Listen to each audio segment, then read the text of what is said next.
What's up, y'all, and welcome to this Skeptic and Ranting. What the Antichrist will do. I mean, it's a night out of town. Oh, James. Skeptic and Ranting is live. The That's Antichrist right. will reduce Taco Bell drive-through wait times by 30%. They will That make will the actually sauce get people to worship him. 30% That spicy. will get people to worship him more efficiently than God's threats of hell. I have to say, if the Antichrist, Satan, whoever is offering at least 1 to 2 more packets of, barbecue sauce or whatever, I'm in. Thank you, Satan. I guess I should be looking down here. Thank you, Satan. It's the right amount of sauce. Anyway, we are watching a video from the channel Lion of Judah called What the Antichrist Will Do. This account just spams these videos out left and right like rapid fire. Hey, boom, boom, boom.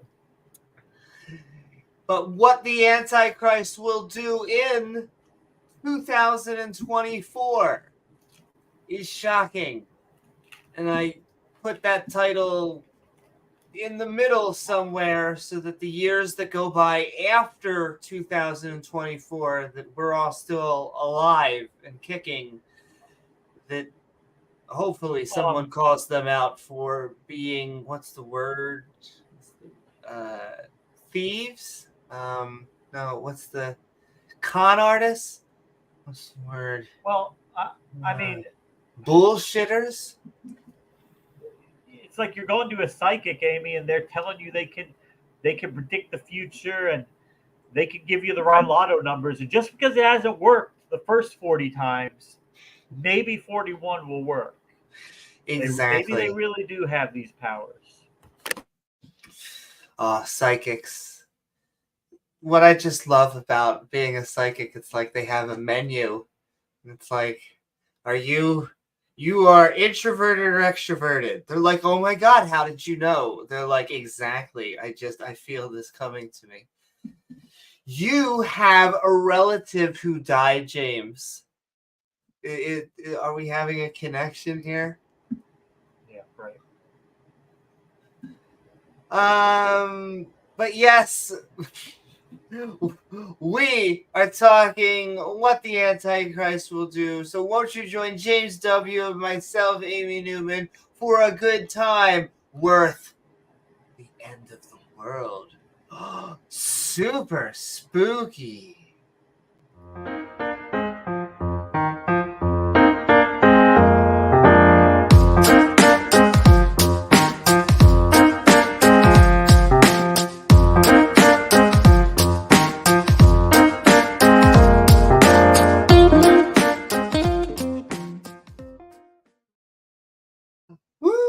That's right. I'm seeing it. Amy, you put your pants on one leg at a time, too. How did I know that? What? Yeah. You know what? I had a partner who put on pants first. I pointed to my head first. So, knowing that I put it on one leg at a time, how could you know? Exactly. They ask very vague questions, get basically answers that anyone. Do you know someone with the letter R? Do you know someone with the letter B? Yeah. My psychic, I can only get like the first letter. My powers aren't that strong to get the whole name. Exactly. I'm getting warmer. Like, have you ever seen like Uri Geller? Like, he's a con artist. Like if he's missing, like if he's doing that, like he's like, you have a friend with this or that, and he misses, he'll, I am not strong today. I'm not feeling strong. The spirits are not in me today. Yeah. Oh my God. Are they normally in you? They're channeling Grandma. Oh my God. Grandma says that she is in the equivalent of Afterlife Vegas? Huh. All right, whatever. You do you, Grandma. She says there's lots of marijuana and male strippers. Whoo! Yeah, apparently, all the afterlives they promise in the religions and the Abrahamic ones, if you're just on your knees, giving it up to, the Almighty. I don't know why he's almighty when he does so many very naughty things, James. So mighty. They can't lift a bottle, however. It's a cheap ploy. I know. By the way, don't forget to, you can see the gears turning. Yeah. Lift the bottle. I see lift the bottle. Like, follow, subscribe, because then you get to hear that mantra in your sleep. Like, follow, subscribe. Like, follow, subscribe. Why? Why do they keep telling me to do this? It does. It goes out into the algorithm of Sphere, and you can share, especially with the people that we debate with or that you debate with. I've tried to record a debate unsuccessfully today because I got into a Discord debate with someone on gender. He was very specifically angry. Just, they were I don't want to dox them because of their name, but their positions almost dox them. Let's just say they were economically conservative and a femboy, and yet very much anti-LGBTQ, or at least very much the T. And was very angry with my claim of there being very two specific ways of, if you're anti-LGBTQ, you're either religious or in the closet. Now, eventually, a religious person. I guess you could be just dumb, but yeah. Yeah, though dumb doesn't normally make this type of fear. I guess you could be dumb, but it's always been. You're so dumb far our buckets. Nothing, not that you shouldn't be afraid of. You're afraid of it anyway because you're too dumb to figure out. You shouldn't be afraid of it. They often say, "Well, I'm not afraid of bats, but if I was afraid of bats, would you, does that mean I want to have sex with them?" And I often, excuse me, sir, I wouldn't let you around bats if you were trying to tell me, if you were an anti-LGBTQ person, you were also afraid of bats. I don't know what it is about them, but the homoeroticism. Stop fucking the bathtub. I guess especially if you're Mr. Batman. I don't recommend trying to put up that nozzle. You don't know what could be up there. I would try it if I were you. But the like, follow, subscribe, the bell icon, which allows you, once you hit that, it actually allows you to get reminders. And you're like, why wasn't I seeing this thing that I love? It's because YouTube says, well, you subscribe, but you didn't hit that bell icon. But then we can say hi to people, like in the live chat, like, what is up, Ian Davenport? Woohoo! What is up, Best in Show? What's up, Dale? What is up, Doorknob Head? What is up? It's super spooky, so we have to have I just had him. Anyway, sending so much love to Beamsy. What's up, Beamsy? What's up, Sinister Porpoise? What is up, everybody? Keep on saying your name, and we'll keep on saying hi to you. But it is also a holiday coming up. It's Halloween, which the Abrahamic religions kind of go a little bit kooky. What's up, Sandals? What's up, Blaster Master? I am not pagan, but it's 'tis the season, and so I am a basic witch. Do do do do do do do do do. Oh, I get to use that joke at least once. It's Minimally. a decent one. A decent one. The occult just really does seem to trigger the religious. I say occult because I view many of the religions as a cult. Tip your waitress, but that's what I really think. What's up, praise? Big Bam Mama. It is always good to see you. Another person who does content that triggers the creationists. Sending love to all the skeptic creationist content creators out there. Trying to do the shout outs at the end. I think I saw, and I'm trying to set up Mark Reid versus Praise, and then James is going to be heading up against Praise. And you guys should all check that debate out. Next month, yep. On Standing for Truth? Yep, you got it.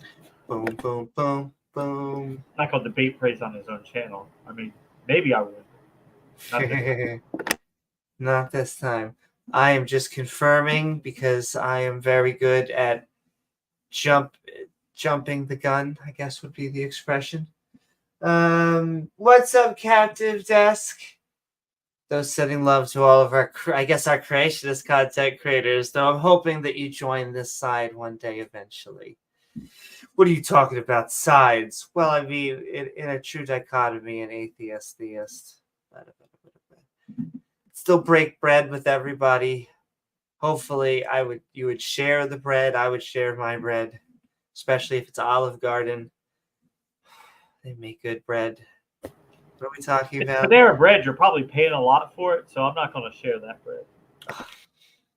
Yeah, I guess Panera Bread. Not going to spend that much for a sandwich. Like $8 for this little roll right here. I'm not sharing it. I mean, I feel that way about Subway, and really anyway that sells a sandwich, because all I could think to myself is I could have went to a deli and gotten, like a quarter pound or whatever, just had a little bit, a real sandwich, but I am being lazy. And here we are. So what can I tell you, lady? Put more bacon on my sandwich. The prices, like $12 for their sandwich, that is not even worth no. That's why I don't go to Subway as much anymore, because it is the arm and the leg. It's like $10 for a cheap sandwich now for the footlong, and you're getting half. It's like $7. No more $5 footlongs. It was never great like 10 years ago, but I mean, at least it was $5. You could say, okay, it's $5, whatever. But for $12, no. Even Wendy's is phasing out their 4 for $4. They limited it down to like one choice. It's still on our menu, but well, so exactly. So it depends on the area, but it was 4, and they offered a whole different selection. There was their double hamburger thing. There was the chicken, and then eventually it got down to now it's just 1. Yeah. And in some areas now it's just the 5. They came in with the biggie. James, these are such first world problems. However, we shouldn't be eating out, but my goddess, do I love eating out. Credit card debt is a friend. No, it's not. It's slave to the end. What are we talking about? Anyway, creationism and all that other stuff that's trying to ruin our country. Listen, it's just because we test so highly in numerous categories in academia worldwide. We've dropped. That's okay. We can feel like we're number 1. We're number 1 in freedom sauce. It may not be freedom, but it's dippable. It comes in sets of 2. A little hard to open, but if you... Do not speak out against your corporate overlord. James, never.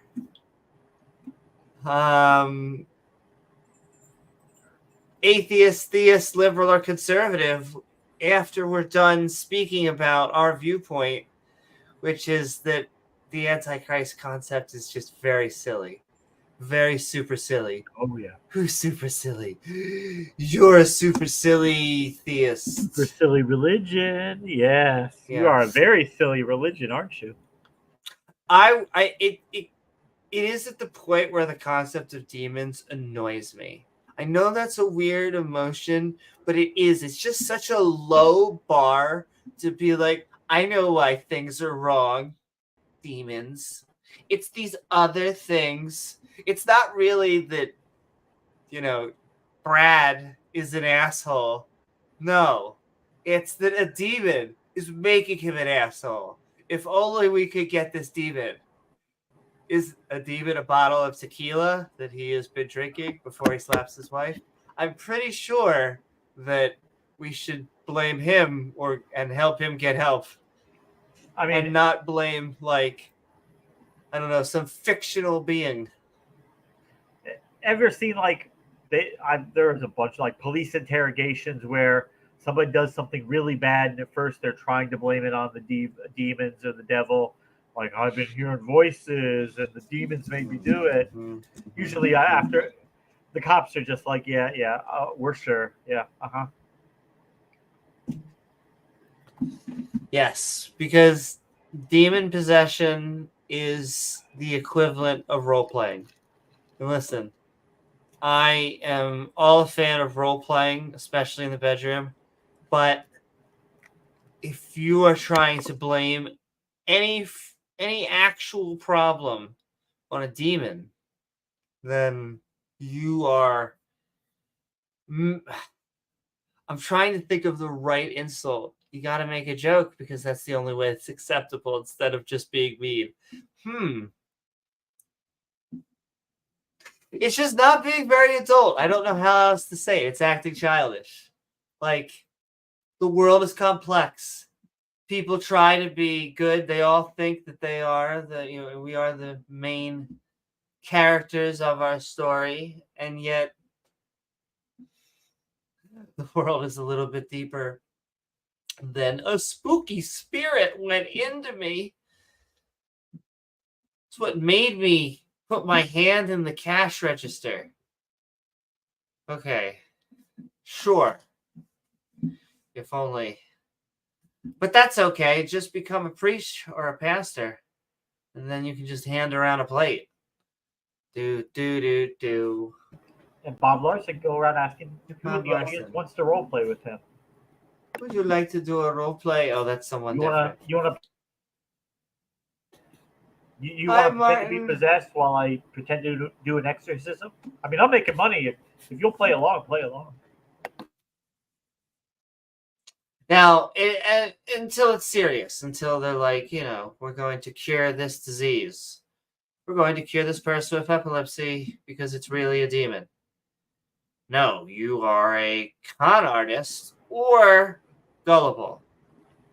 Oh, I've got a... One of the two. What's up, there's little potato? There's a book that I have to get you a copy of, written by called Pigs in the Parlor, the Demon Buster. Oh my, Demon Buster. By Frank and Ida Mae Hammond. It is crazy. It says that if you have diabetes, that is a octopus demon, and it's like infested your soul with 8 legs. Yeah. It's 2 levels: insulting and stupid. Almost impressive because of how insulting and stupid it is. And no, like also, is that just the low ball? Is that just the Wish version of Cthulhu? No. Oh, come on. They also claim it's for the Cthulhu doll. Come on. It's Octopus God. It's they also the same claim thing. Like all medicines are witchcraft. Like if you take aspirin, that's demonic. If you get a headache or whatever, because it's witchcraft, I guess. I don't know. Okay, at that point, that's just being once again a combo of dumb and dangerous. The double D, James. Bad. I mean, you shouldn't take anything. You shouldn't take Advil or Tylenol every single day, or generally any type of pill without your doctor's permission. But my goodness, is it dumb to try and blame, once again, all of these things on spirits, on woo-woo, on ghosts and demons and the Antichrist? Anything but taking credit for either ourselves or other people. Doesn't really have to be about us. It could be about why someone that we live with, or why people. James, why does bad things just go on in the world? It's because of sin. Because of sin. You just want to sin. That is all I get anymore. Not to go back to the lifestyle thing. And it's not really, I also hate that because it's not a lifestyle. A lifestyle is wanting to take your partner into the play dungeon. That's a lifestyle. A lifestyle is wanting to live out on the ocean. That's a lifestyle. But just finding people attractive, that's just, well, that's just blood flow. No matter which type of genitals you have. That's just, yeah. What are we talking about? Antichrist. So trendy. They're like adjacent to demons, right? They're like the head demon. You gotta have a hierarchy. It's bureaucracy. Everybody's got a boss. Maybe. You can't be like you gotta have Satan, but then under Satan, you gotta have like an Antichrist. But then after an Antichrist, maybe you have like the minor demons. So there's, I mean, the Bible actually says very little about it. There's other like ancient books, grimoires, and whatever that go into detail of it, but they're not like officially endorsed by any church. I mean, they don't claim that they're authority. It says on the bottom of every demon juice. It says, "Warning: not official demons." We know that. Oh man, synthetic demons. But sin backwards is Ness. Mind blow. James is a dirty heathen. I think this is kind of the heathen club. What is up? Purple rhymes with orange. What is up? It's a Rubiks. Soylent demon. It's made of demons. But it tastes so good. I just watched an episode like that in Futurama where they landed on a planet where they were starving and they started eating what appeared to be fried shrimp. And it ended up being the spawn of an alien species that then came to try and eat our species. Huh. Good time, James.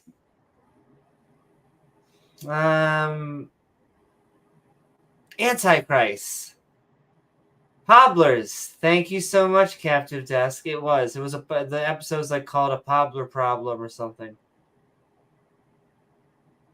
Because at first they were making fun of all the vegans, and then they realized that, as you do, right? But then one of them grew up so fast, or was able to be sentient enough to say, like, "Mama," and then like, "Don't kill me, please. Don't let this get." So it started speaking English basically, and so would probably do the same thing. I have a hard enough time. I would never be able to kill something. Well, I say never. I would have a much harder time, probably go vegan, if I had to shoot the cow. Like, it is kind of terrible how I have to have... Oh my Other God. people do Once again, James. Oh, no. We are. I English. This is Skeptic and Ranting. What's the Antichrist gonna do now? What's he up to? once again, they're telling us in 2024, if you're watching this in 2025 or 2026, just know that they're idiots. I think is the technical term. They're making predictions. I love it when they make predictions. Like when they put billboards up on signs. Billboards up on signs. Like when they put billboard predictions up out there. That's the last thing you ever want to do is give a date. Exactly. Because once you put a date, people are going to hold your foot to the fire. You want to be like, the end of the world is coming soon. Oh, thank you. Soon as in next week or soon as in 2 years? Any day now. Oh, fantastic. James, you know It'll how come when we you know? least expect it. It'll pop up on you.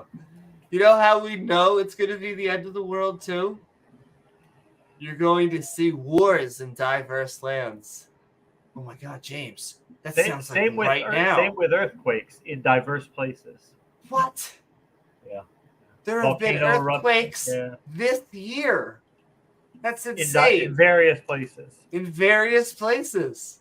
Now, if it was just one place, if it was just like fuck Frank, and it was just boom, boom, boom, then, I mean, it would be a prediction. Actually, it'd probably be more evidence of something going on. Frank, what the did you do? But, yeah, it's always these vague, open-ended things that could apply always. The Onion is just as prophetic as, if not more, the Bible, the Quran, the Torah. And more entertaining. Less exposition. More killing. But, oh my God, the Bible definitely has a lot of killing. But so does the Onion, ladies and gentlemen. So does the Onion. Good. Bringing you your news one brain cell at a time. Anyway, this show, this channel, the Keeping the Lights On, brought to you by 50% granola. Wait, no. I will say, I if we ever get sponsors one day, I would like to see how much I butcher them. If somebody actually makes the website rentafemboy.com. Oh my goodness. We should get rentafemboy.com. I'm pretty sure that was called Backpage, or Craigslist, but both of those places semi shut down. You know, you could anyway. I mean, just mail like a flyer to various pastors around the country, and you'll start getting calls, I'm sure. Do you want to talk to Jesus? Why, yes, we do have a femboy named Jesus. Would you like him in tights, a skirt? How do you want this to happen? Well, I mean, my office here at the church is kind of a mess. I would like him to, come in like a maid's outfit. Oh my! He can clean. It's just so messy around here. And I want you to know, sir, that in all other femboy services, that would be an extra surcharge. But here at Rent a Femboy, that is free. I've just got this massive thing coming up out of my pants that needs to be cleaned. Oh. I feel like there's a lot of innuendo, whatever you... Yeah. Anyway, Midnight Ranting brought to you by... Oh my goodness. Hold on. Soros isn't happy. And... Yes, lasers. Lasers. There we go. Sharks with laser beams attached to their heads. Honestly, James, you try and take over the world as a global, shape-shifting, intergalactic alien species. Global homo. Of the global homo.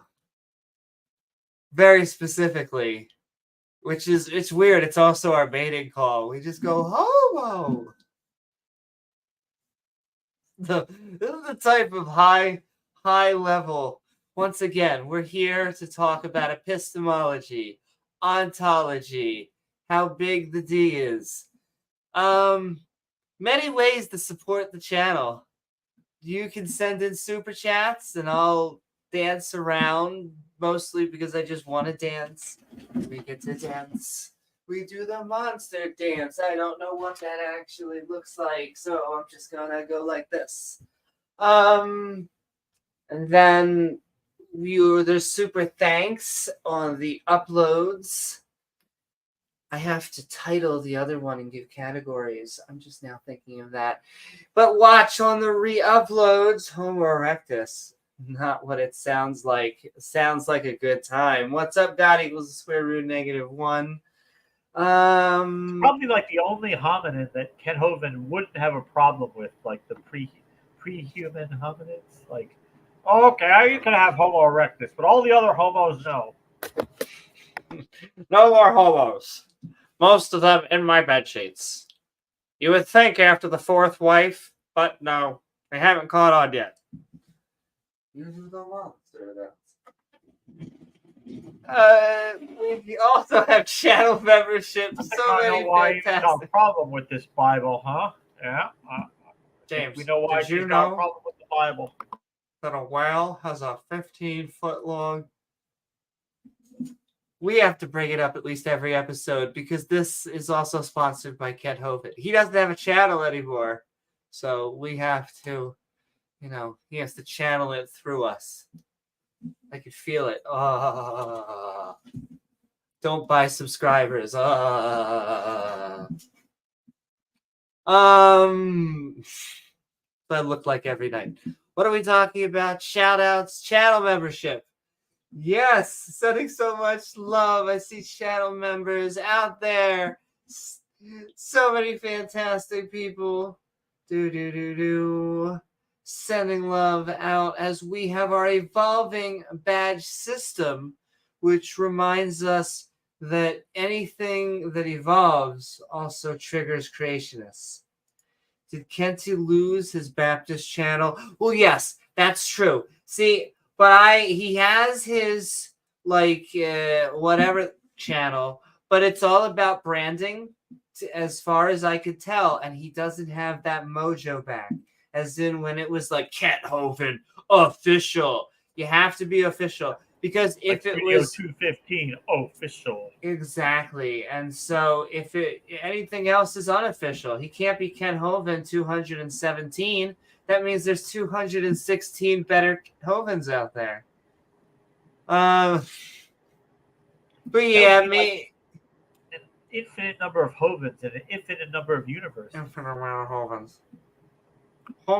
Though now that I'm back out there that is full of Ken Hovinds, because everything that possibly could be is somewhere. So somewhere there's a universe just jammed with Ken Hovinds.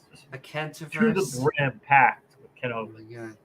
Yes. Somewhere there is a Kent Hovind who doesn't need to be peer-reviewed by a jury of his peers for all of those gravity experiments that he did on his wife.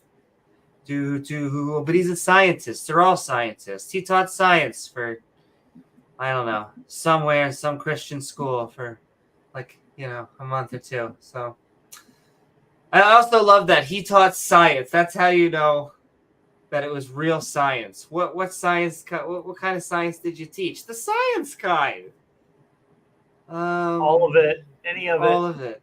Yeah. All day, every day. All science. Earth science.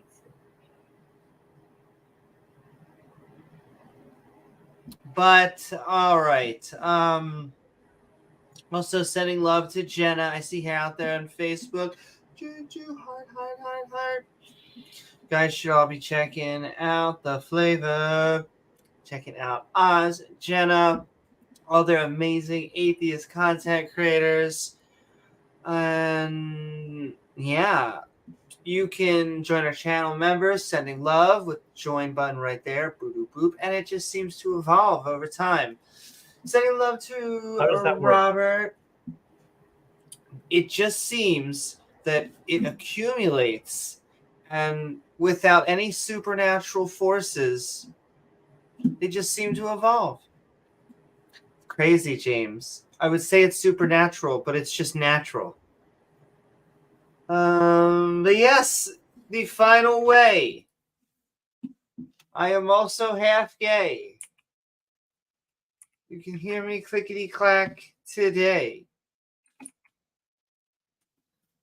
I can't make any other rhymes. This is the way. Everyone should go check out Mandalorian. I mean, my Patreon. Both of them. Go check out both of them. There it is. Patreon.com/Amy Newman. We're trying to meet the 200 benchmark. We'll get there eventually. Woo! We'll get there eventually. Exactly. And sending so much love to all of our supporters. Sending love to Dale Pastel. We saw him out there Thanks, Dale. reminding us that we're looking for empirical evidence. Like, it doesn't have to be a lot, but it has to be a little bit. Empirical also is that word that triggers them. That's why they don't like us being empiricists. Ooh. Sending so much love to davegar, reminding us the world is round. Round, thick. We like our, all sorts of objects out there. I like my toast, I guess, relatively speaking, flat. Doesn't have to be smushed, but it wouldn't make sense why all the other planets. I always find them trying to answer that question like the amazing Olympic level gymnastics. They're all round except for this one because of this one's really mad. It's really angry, and so it's special. Exactly. Well, a lot of them actually use that language. They use it's special because they're creationists and sending love to Dale and davegar and Rachel Holen, reminding us that, well, we could take femboys as long as they consent, but don't take slaves from the nations around you. Please, it's only the Christian. If they consent. Canada? Oh, Canada. Blame Canada. Randolph's like, what did I do? What's that like slogan on the Statue of Liberty? Bring me your this, bring me your that. And you're like, add femboys. Bring me your femboys. Bring me, you're tired. You're weak. You're femboys. James, I think that's what it should be. It's okay. What's up, Titan Uranus? Tied, as always, for the best name with stupid whore energy. The Statue of Liberty actually has a penis under those robes. You have a soft spot for SJ because she said my name before she realized. This is a Christian channel. Excuse me, Titan Uranus. We were reading what I thought was a very wholesome question. And here it is with your potty mouth username. Anyway, burn the gays. Burn them. Burn. I don't know. I felt very Elmo at the end. But yes. You got it. Those types of channels always have that type of dichotomy. I've always found the ones that you're not allowed to curse here.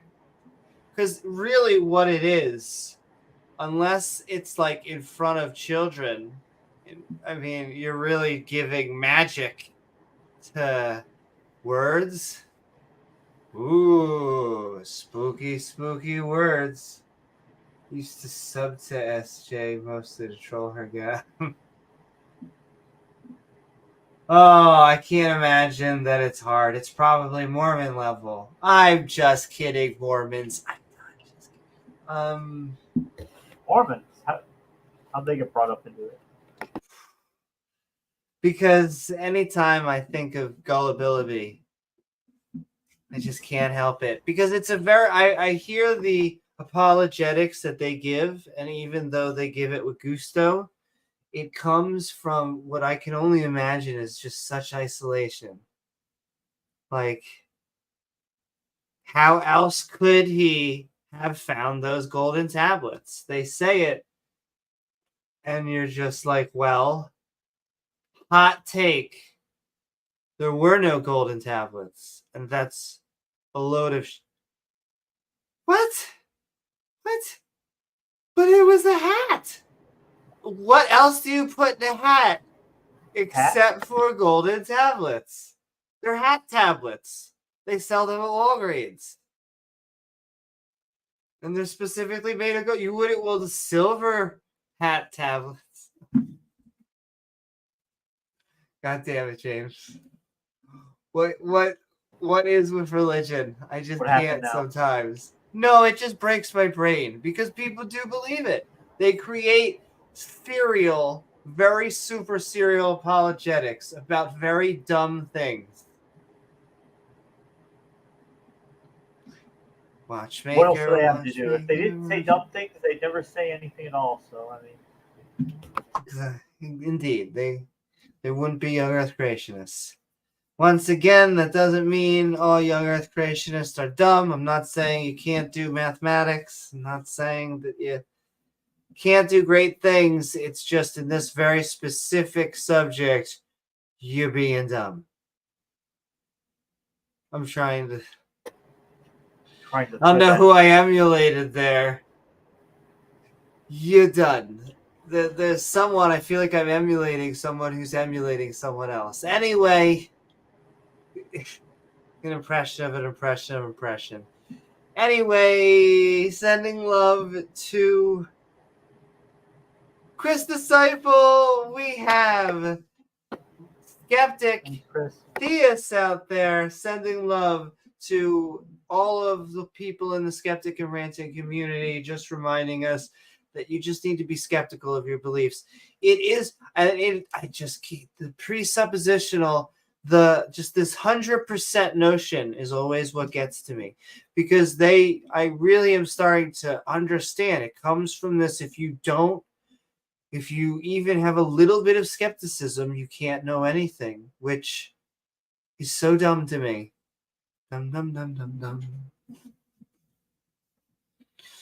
But sending love to Chris Disciple, sending love to everyone in the Skeptic and Ranting community, and to our final two amazing people, sending love to Rijo, sending love, reminding us that, well, we have a Skeptic Bible study, and we're knee-deep in Joshua.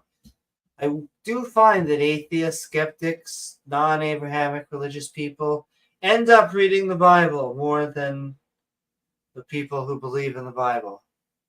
But I don't know. You just listen to the hits, James, and it's just easier. Keeps it clean. It's got a few good songs in there on the track, but I mean, hey. We're going to listen to the Sermon on the Mount, because everything else is people getting stabbed. I'm sorry? No, it's fine. Look, we have a Sunday school version of the people drowning. Look, I know normally it's, but we have a happy face on them. So it's, oh, look at the giraffes. They're having fun. Do you see how not safe? Do you see how sane that is? Very sane. I couldn't do it opposite. I can't even do it in a joke form. Welcome, Titan. Woo! Welcome, everybody. And last but not least, in fact, and then I'll give you a second after this. We'll come back and we'll do the opposition. Because we are talking about the Antichrist, which is just another... I don't like what's going on in the world, and so a super scary guy is going to reign supreme. Makes no sense. The only time it makes sense is if you are in a cult. Oh my gosh. Anyway, last but certainly not least, we're sending love to Regos. No, not. Well, we are sending love to Regos. Last but not least, Regos and Ian Davenport. Sending love to Ian Davenport. Boop, boop, boop, boop, boop, boop. My brain, it will function one day. Hey, hey, hey. But sending so much love to Ian as we remind ourselves that apologetic arguments suck. As I was saying, watchmaker, watchmaker, these arguments suck. Because then everything would be a watch. Jesus, Lord of Fools. Well, it's just like old music. It was better then because they only play the hits for you now. And probably shouldn't use like the term just suck as a pejorative because Amy Newman sucks. On good days, James. Mr. Batman, on good days. Have you ever sucked a D? Yo, that is my favorite question that I have asked him. We've all sinned, sir. I've sinned. I'm not saying I haven't sinned, sir. I'm not saying that I didn't get on my knees and sin over and over. And yes, I see now, just to read Lord of Fools. I just had, my yoga teacher, Jesus on my mind. I can't help it. He helped stretch me out. And Jesse Lee Peterson can say to Mr. Bat, yeah, come to my come to my Christian men's only house here. We'll make that out of you. Oh, you're a real man, Mr. Batman. A real man, Mr. Batman. You should come down and we can do man stuff together. Oh my. I'm not even pants. Don't pack your pants. You won't need them. James, why are they all in the closet? Not only why are they all in the closet, I keep on saying it. Religious are in the closet. And then they get angry. Gay. And then they come out and they're like, listen, how many D's do you have to suck before it's gay? That's not like, come on my face. Well, I guess you could have experimented. And they're like, see, I experimented 4 dozen times. I feel like it's not till you have 5 dozen times where it starts to get gay. You're like, I decided I don't like it anymore, and I'll be straight. I'm going to be straight. Exactly. These titties, now they're... God damn it, James. They turn me on now because I found Jesus. I found another man in the sky, and so now women turn me on. Oh, it makes so much sense. I'm so attracted to my wife, sir. I can't keep my hands off of her. She has a lovely body. I look at her body all the time. She turns me on so much. So excited to be with her. James, all they need to do is just leave religion. Just all that baggage. He could suck as many D's.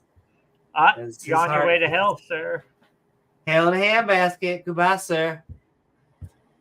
But yes, thank you. Explain your dick-sucking fetish to God before he sends you to hell. Well, God, I thought that protein shakes cost too much money, and I was trying to work out a group exercise, and so that's a man's exercise. That's a man's exercise. Anyway, sending so much love to Ian, sending so much love to Regos and all of everybody. And I'm going to be right back for a second, but then we're going to get into the opposition viewpoint. We are talking about what the Antichrist will do. James, what are your thoughts about the Antichrist in general?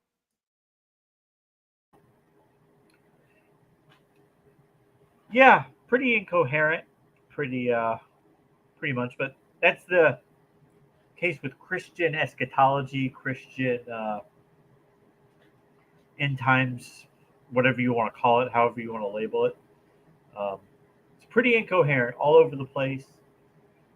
They take various chapters from various books of the Bible and they kind of just splice it all together and tell you that this is one narrative.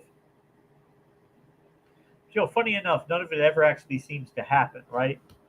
Nothing ever actually seems to happen. Say hi to everybody, Gizmo. You see it?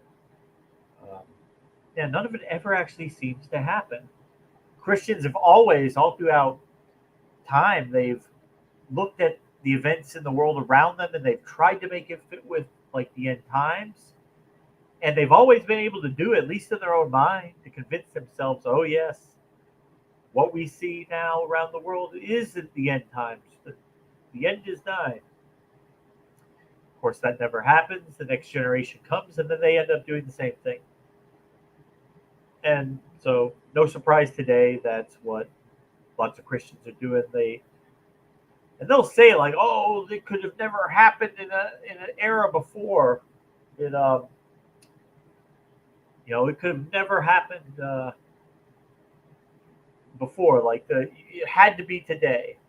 And well, no, because they were able to make sense of it before. They thought it was happening, and these people, if anything, in the past, they read the Bible even more than they do today. A lot of them today, they read it, but they read selected portions of it. They don't really read the whole thing. They've got their portions of it they know that are safe for reading that aren't going to give them too much trouble. But you stray off the path a little bit, you're in trouble in the Bible because it says a lot of crazy shit, a lot of different places. Just steer clear of those and you'll be okay. But if you decide to go off the path, you're probably going to see something crazy. So always looking see what the Christians are saying today, see what their plans are, what they're afraid of. Are they expecting King Charles from England to fly to the Temple Mount, declare himself the Messiah, and tell the world to worship him? There's some people who think, yeah, that is going to happen. Yeah. Crazy stuff. But actually, the first thing I noticed is in the past week is that these guys are so happy. Like, these guys are giddy. These guys are so excited. There is a pep in their step. There is like a rejuvenation among them because Israel's at war. And they are just so excited. They are happy about it because they think it's going to lead to the end times. They think that, oh, right, something's finally happening, because they're all saying that, oh, Antichrist, he has to make a peace treaty with Israel, but for there to be a treaty, there's got to be a war. So, yeah. We'll see what happens at the end of this war. Will it be concluded with a treaty? Probably not. It will probably not end up changing the long-term situation over there. That is an evolving situation that's been happening for decades now, and it's probably not going to change for the next year. So yeah, there just will be a lot less people alive over there. But hey.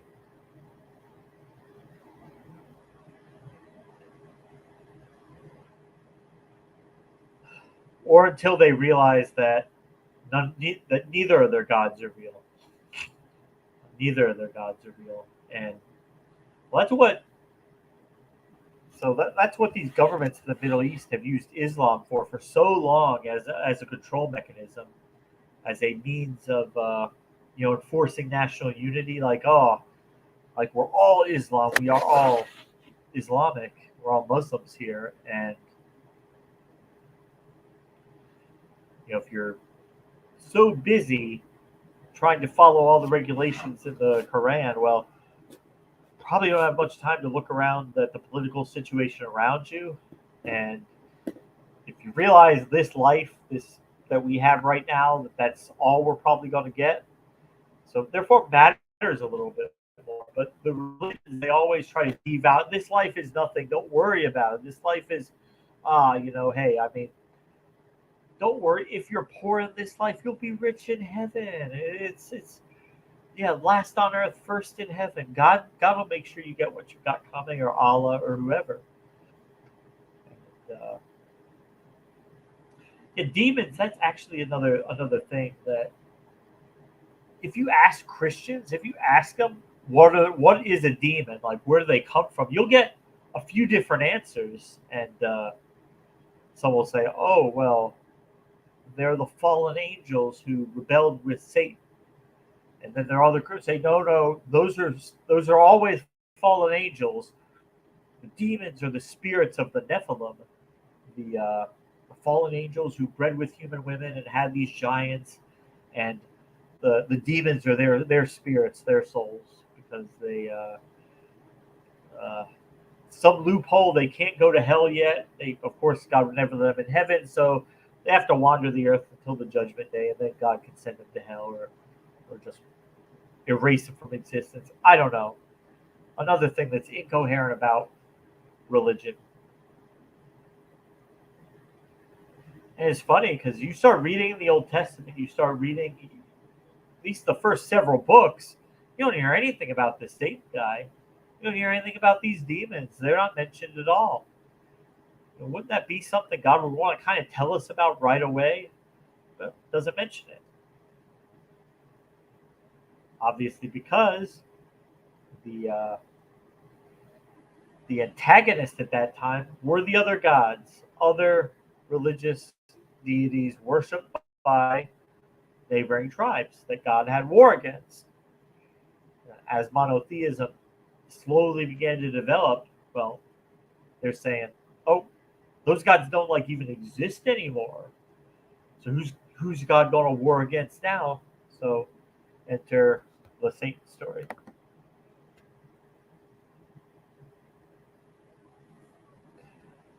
A little bit more to it than that, but that in a nutshell, that's basically what I think it is.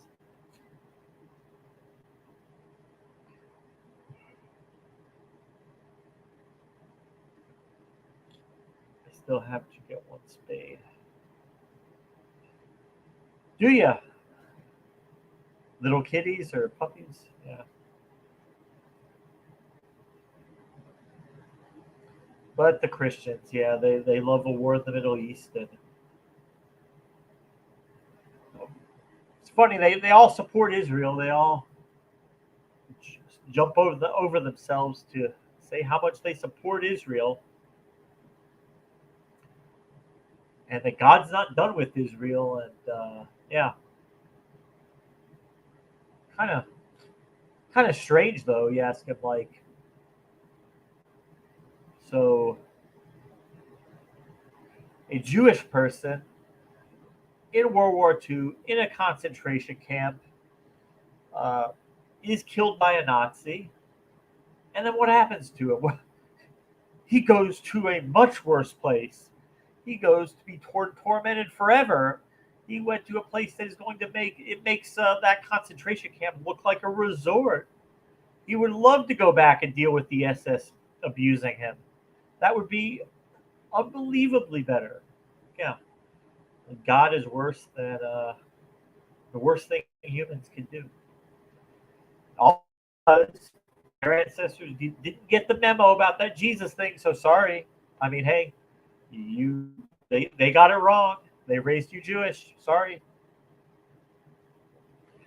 And they'll say, I love the state of Israel so much, and we just want them to prevail in this war. Why? So God can send them all to hell soon? You love the state of Israel, but unless they want to be tortured forever, they should probably all just stop being Jewish and all convert to Christianity, which is what a lot of them say is going to happen in the last days, although it'll be a mass conversion to Christianity among the Jewish people in the tribulation after the Antichrist is here. And yeah, seems kind of silly though. The Bible tells us what he's going to do. He's going to go to the temple and tell people to worship him. So if somebody actually ever did that, I don't think anybody would know. Like, hey, oh, okay. How would he get away with that?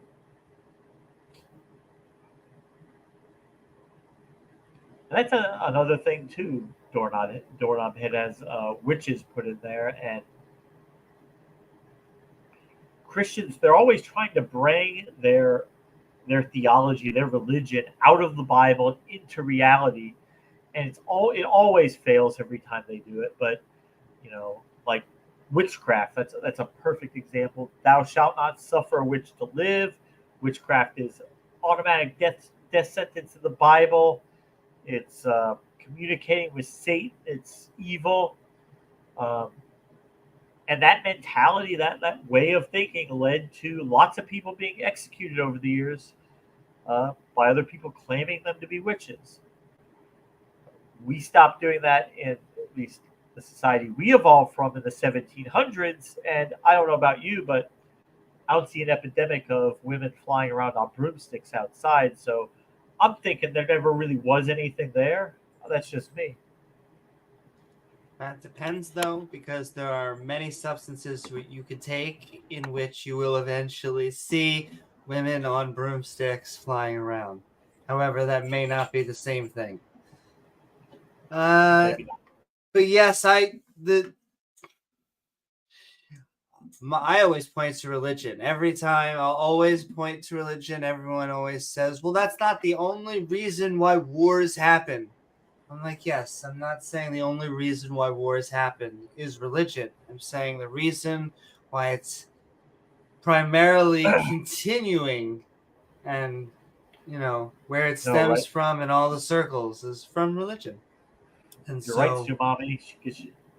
She's saying they're just having so much fun with this war that they're not even thinking about like the innocent victims on each side. The innocent who no part of the conflict are just being killed as collateral damage.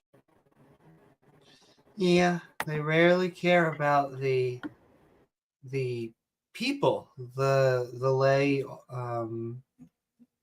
everyone that doesn't come from a religious institution and doesn't have a bone to pick with basically their neighbors. Because remember, 1,000-year-old feud. The one thing God can't do is he can't give his people land that is unoccupied. There's always somebody else there. Always. And well, they've got to be relocated or killed. It just sucks when God makes a holy land holy for two religions. What a dick.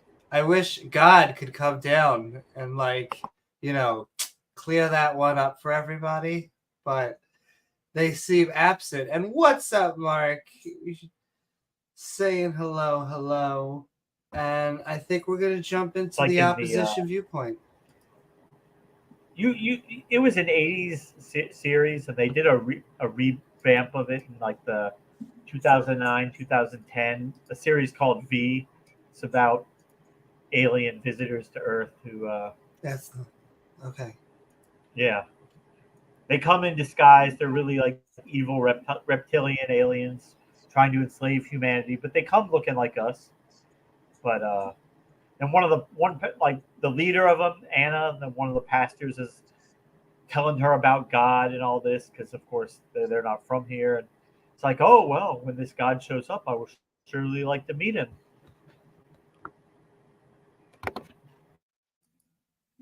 Yes, very ancient. Sending so much love to everyone out there. We are going to skeptic and rant on what will the Antichrist do. And it is, what the hell are they called? The Lord of the Goyim. Here they are. Lion of Judah. From the channel Lion of Judah. He's got a very spooky background there. It's like a straight version of Anderson Cooper. It looks like somehow, even if that's true, I want that version to make out with Anderson Cooper. What is up, No Chide? What is up, everybody? We are talking about one of the still. What's up? What's up, Sumami? What is up, everybody?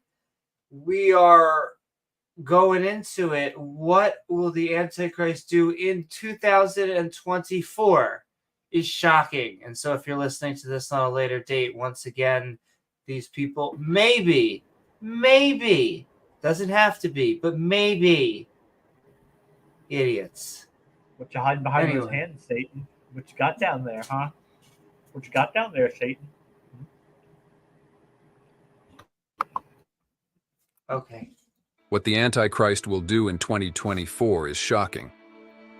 There is a palpable sense of urgency in the air. It is clear for all who believe in God's prophetic timeline that the clock is ticking and time is of the essence. Also, once again, I at least have to do a compliment just going in. The stock footage game, player knows player. The world undeniably, unquestionably, irrefutably stands at a crossroads where God's prophetic timeline is unfolding. And because of the signs of the times we live in, the urgency in our hearts should mirror the urgency of the times. There is a clear shift occurring in our world, and a message that we must not... without getting pulled over. It's just all these things that basically... The title of our sermon is, What the Antichrist will do in 2024 is shocking. May indeed sound startling and even unsettling, but it is imperative that we address this topic with ladies on screen, no! For as believers, it is not only our duty but our calling to discern the signs of the times and understand the spiritual battle being waged in our world today. Spiritual battle. Hold on. Yeah, each down. James, this is what they think they're doing online. For Jesus. Bob Larson calls his Bible the sword of the Spirit. He uses it like a sword to attack demons with. Yeah. He will cut them off the person. James, I don't think that's... When he says he's playing with swords, I don't think... At the sword bearer level. At the sword bearer level. The purpose of our sermon today is twofold. To draw your attention to the very real presence of the spirit of Antichrist in our midst. The very real presence of the spirit of the Antichrist on sale now. It's not just real presence, Amy. It's very real. Very real. If we were just talking about real shit, it wouldn't even be worth making a video. But this is very real. Shed light on how this spirit is setting the stage for what could be a shocking series of events in the year 2024. Could be, yeah. You heard it, ladies and gentlemen. Bookmark this shit. 2024. It's going to happen. Totally. I know it, James, because super spooky stuff has happened somewhere in the world. The Blue Man Group. It was right around you. There was war. Well... No, but when I turn on my TV, it's basically everywhere. Everywhere? It's on Cartoon Network. It's on the Discovery Channel. Well, no, but all right, that's okay. We find ourselves at a crossroads in history where the tides of darkness and deception are rising and the clock is ticking toward what may be a critical juncture in human history. To establish a biblical foundation for our sermon, let us turn to the inspired words of the Apostle John. Davegar asked a good question. When did this video? I think it's a recent video. It's new. 4 days ago. I only searched for this month or this week. Hot off the presses, but he's got 3.2 million subscribers. This video is almost pushing up. He'll probably hit 500,000 views easy. It's at 500,000 right now. It's at 300. See how much actual right information is in this? You'll be amazed.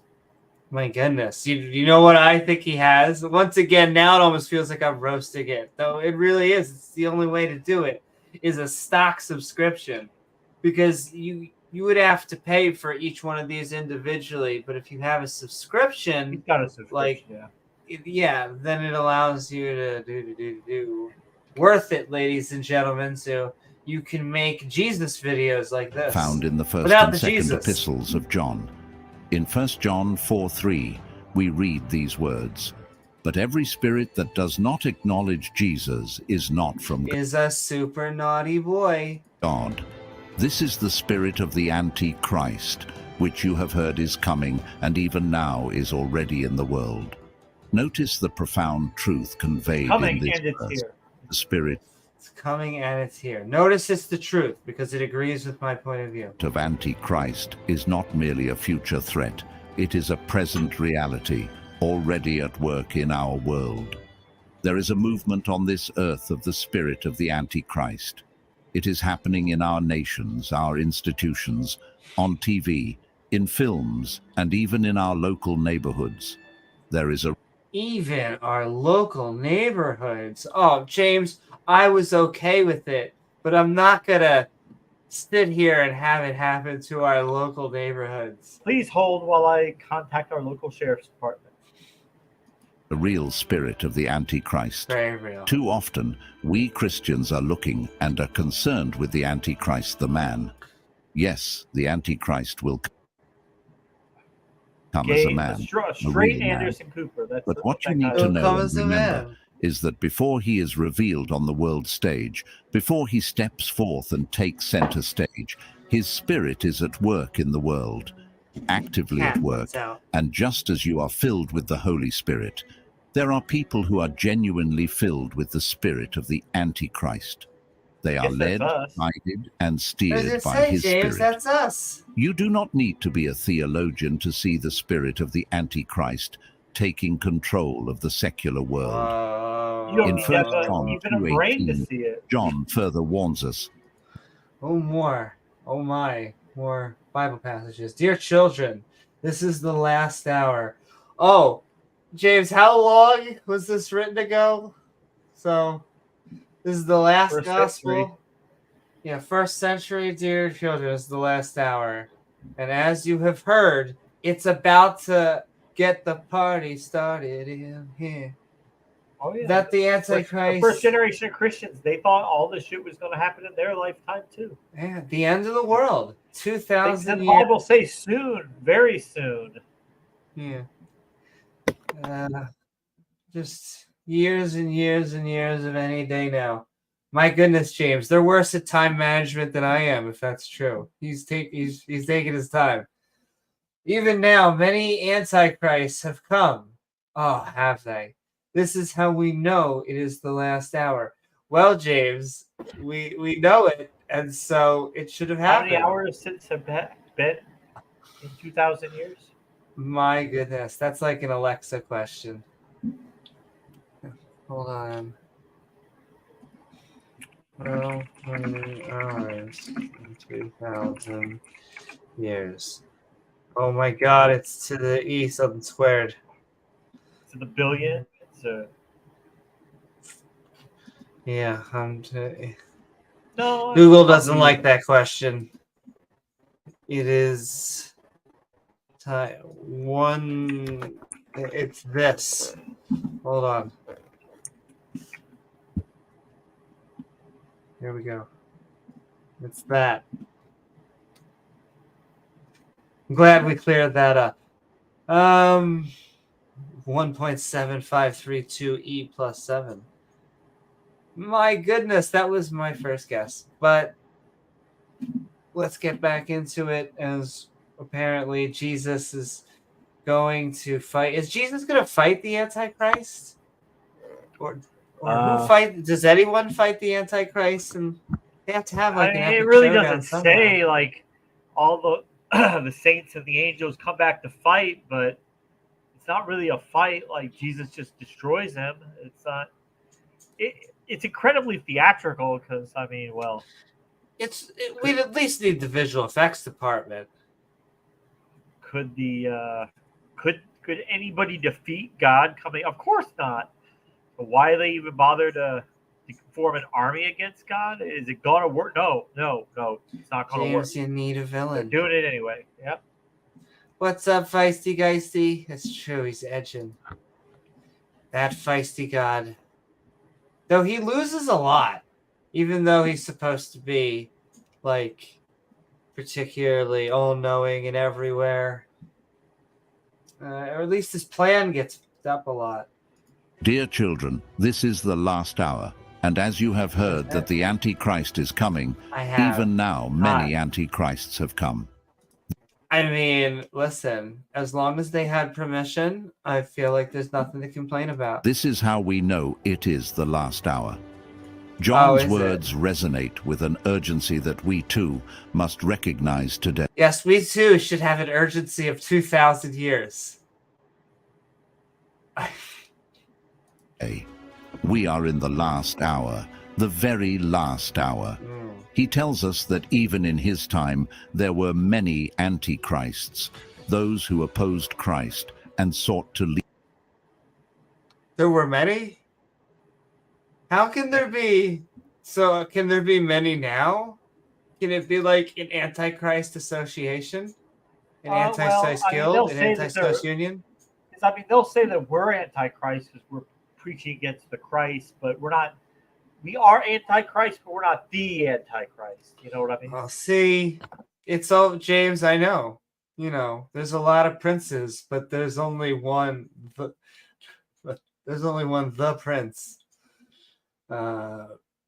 Except anymore, because he is very much dead.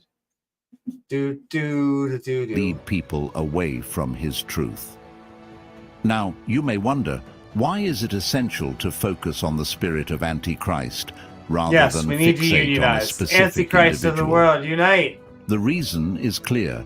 By understanding the spirit that opposes Christ, we can better recognize its manifestations in the world around us. We can discern the signs of the times not by speculating about a particular this is going to be science, I'm psyched. figure's identity, but by observing the increasing lawlessness, moral decay, and deception that characterize our age. What will the Antichrist spirit do in 2024? In essence, what the Antichrist spirit will do in 2024. What the fuck? Okay, I'm sorry. Let's go back to talking about the Antichrist. No, I'm ready. End of the war.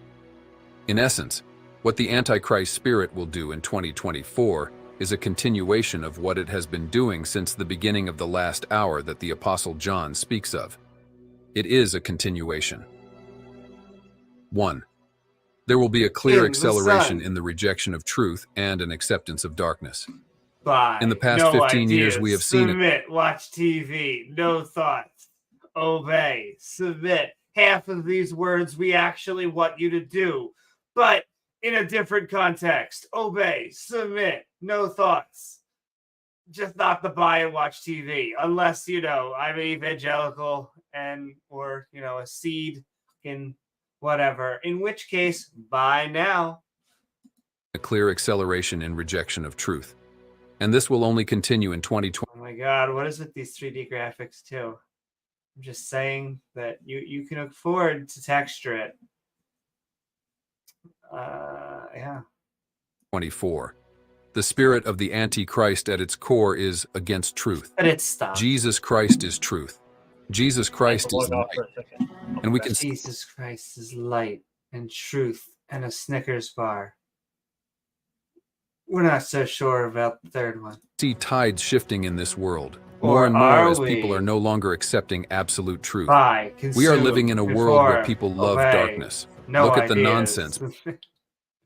I always love that they play this type of shit, but then they're not really too big on books like 1984 or the Democratic Socialists that kind of push those types of books. Or I don't know, it's just very odd because they also, a lot of these people, once again, I'm not nothing wrong with a market, but they are also very much in the buy things for me camp. And I don't know. It's just a very weird mix, these Christians. Being accepted in the world today. That is not natural. What's it's up, almost James as if Wolfe? common senses is not common anymore. Everyone has their own truth. And this will continue. We are living in a world that is in La La Land. A world where some people have rejected reality and have decided to live in their own reality. Once again, kind of describing religion, but that's okay. It's okay. 2. Preparation for worship of a man. I agree. The conditioning of people to follow and worship a charismatic leader or figure will continue to escalate in the coming years, including in 2024. 1984, I'll continue to say it. Spoiler alert, if you haven't read it. I guess go like this, lotta. But like what always kills me about 1984, and it's the difference between, to me, you know, they say a comedy and a tragedy, is that in a tragedy, the good guy loses. And so 1984 is just a fascinating book to me because it's hailed by, I think, many people who don't read it as like the book that is like a Neo, like a Matrix. I think the outside think that the book is like he gets out and he breaks out and he's like this. Oh, James Draw. Oh God, Big Brother took him. Dun dun dun dun. And you know, it is about him toppling, you know, this government force, but it's not. The book is about him. Really, the first third is about that because that's the facade, and the other 2/3, the second third, is him getting captured. Because once again, spoiler alert, the person that he falls in love with in his bureaucratic state turns out to be a deep state spy, rats on him, and the last third of the book is him being tortured over and over and over again until you see him in the final chapter raising his glass to Big Brother going, and so I loved him. I loved Big Brother. And that's how the book ends. The end. The end. And so I don't know. You can tell it made a little bit of a thing. Because they go over it while they're torturing. They're like, there is no rebel unit. There never was a rebel unit. There never will be a rebel unit. Go yourself. When you're reading this as like a teenager, you're like, oh my goodness, what happened to the superheroes that kick butt and stuff? Slightly different, but it's a good lesson to learn. When the Antichrist arrives, it will not take him decades to be revered and worshipped. Right now, the hearts of men and women across the globe are being subtly persuaded by the spirit of the Antichrist to place their trust and allegiance in human man rather than in God. People have the mistaken perception that when the Antichrist arrives, he will have to overhaul the world and shift the way the world operates drastically. But that's not the case. When the Antichrist emerges and takes center stage in society, the world will already be primed for him. And unfortunately, there is a lot of double thing. Whenever they talk about, you know, defending slavery, whenever I hear things like, you know, the first way to truth is through fear of the Lord. Oh. Not creepy. Not creepy. Unfortunately, this same spirit of the Antichrist is present in many churches and within many churchgoers. Look at the misconduct occurring in some churches. Oh my. I love it when they take pot shots at, you know, friendly fire towards themselves. Though there is lots of sexual misconduct within church institutions. So, good point, even though it probably takes place in this person's denomination as well. Look at the immorality present in some religious settings. Numerous churches now seem energized and driven by the very spirit of the Antichrist. It might Beautiful wedding dress. But in a Be uncomfortable gothic for some way. to hear, but if the Antichrist were to appear today and begin his rule, there are churches that would embrace. That would rule. I also don't understand the being tortured in hell thing. It just seems like it would be a party with all the people that are actually fascinating. Embrace him. They would not only accept him, but endorse him. They wouldn't just endorse him.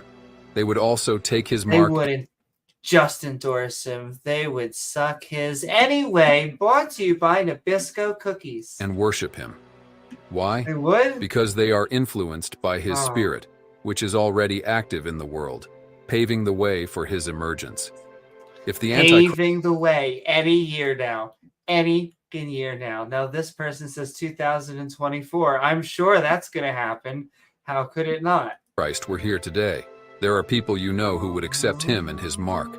We often underestimate the influence and activity of the spirit of the Antichrist in our world.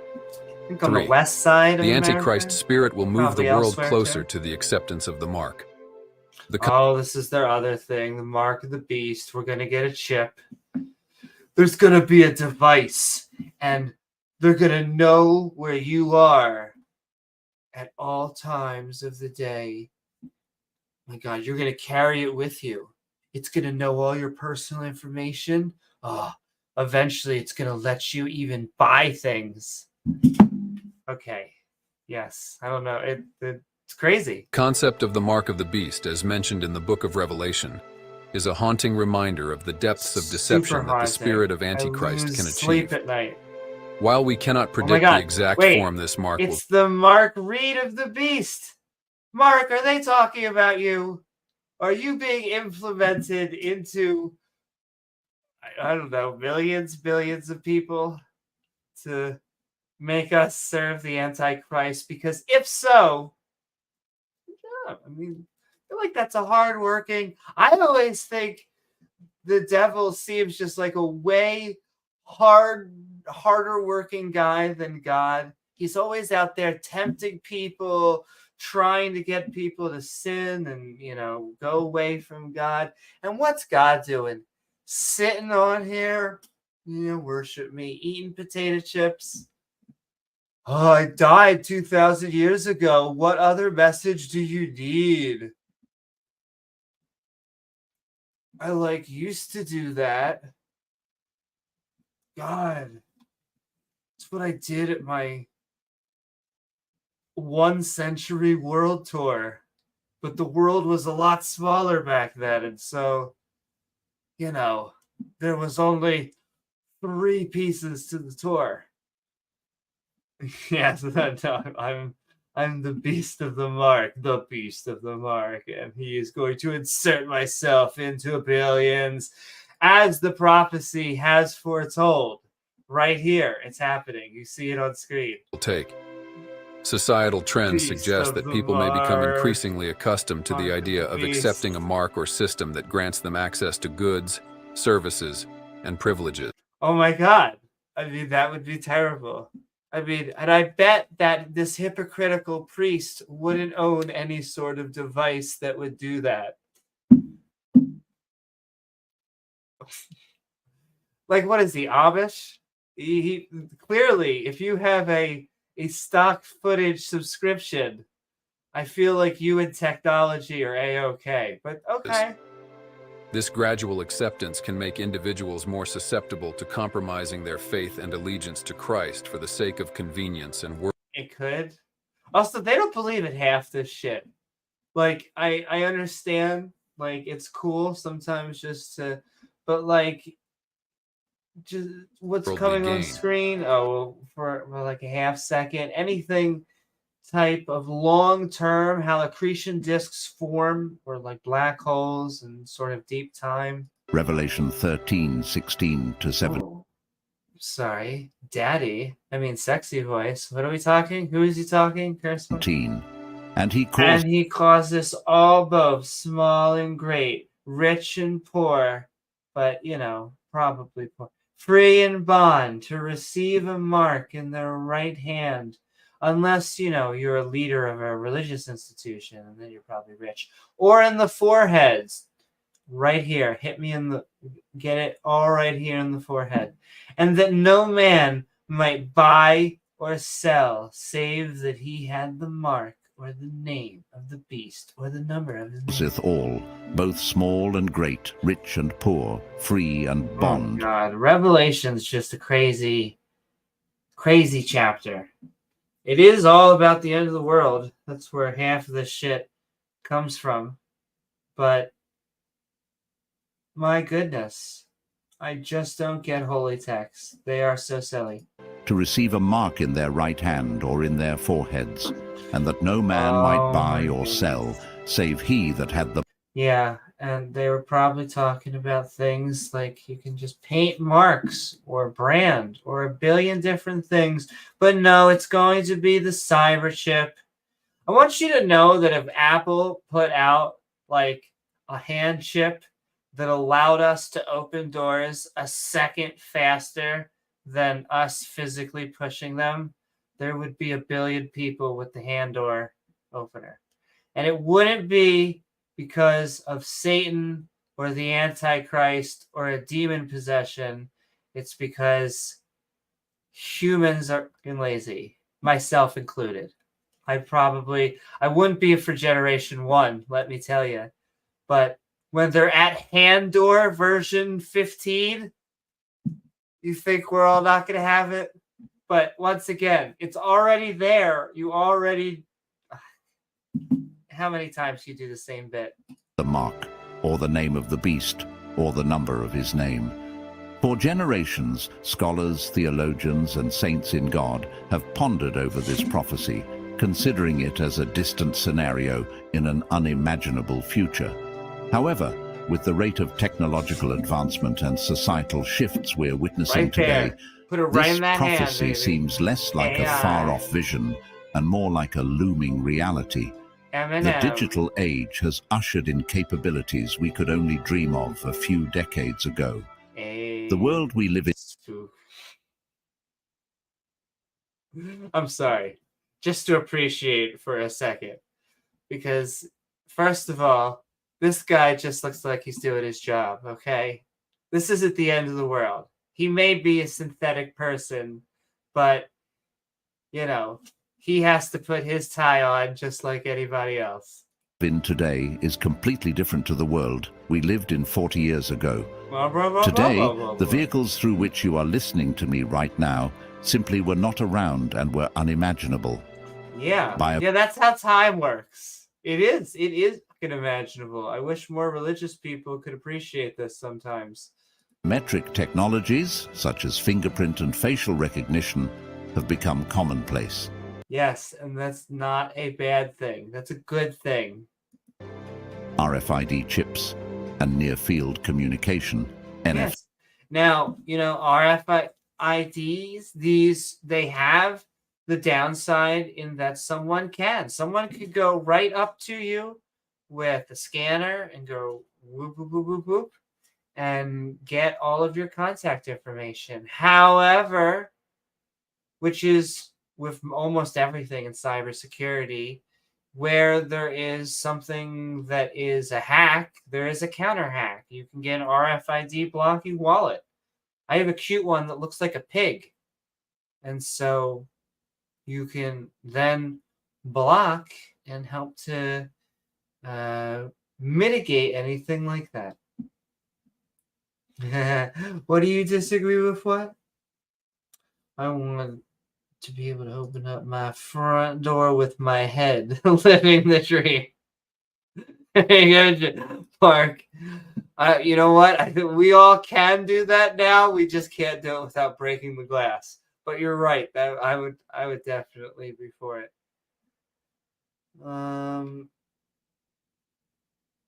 NFC technologies are integrated into our everyday lives, from contactless payments to keyless entries. Furthermore, there's a global push towards a cashless society where digital currencies and online transactions are rapidly becoming the norm.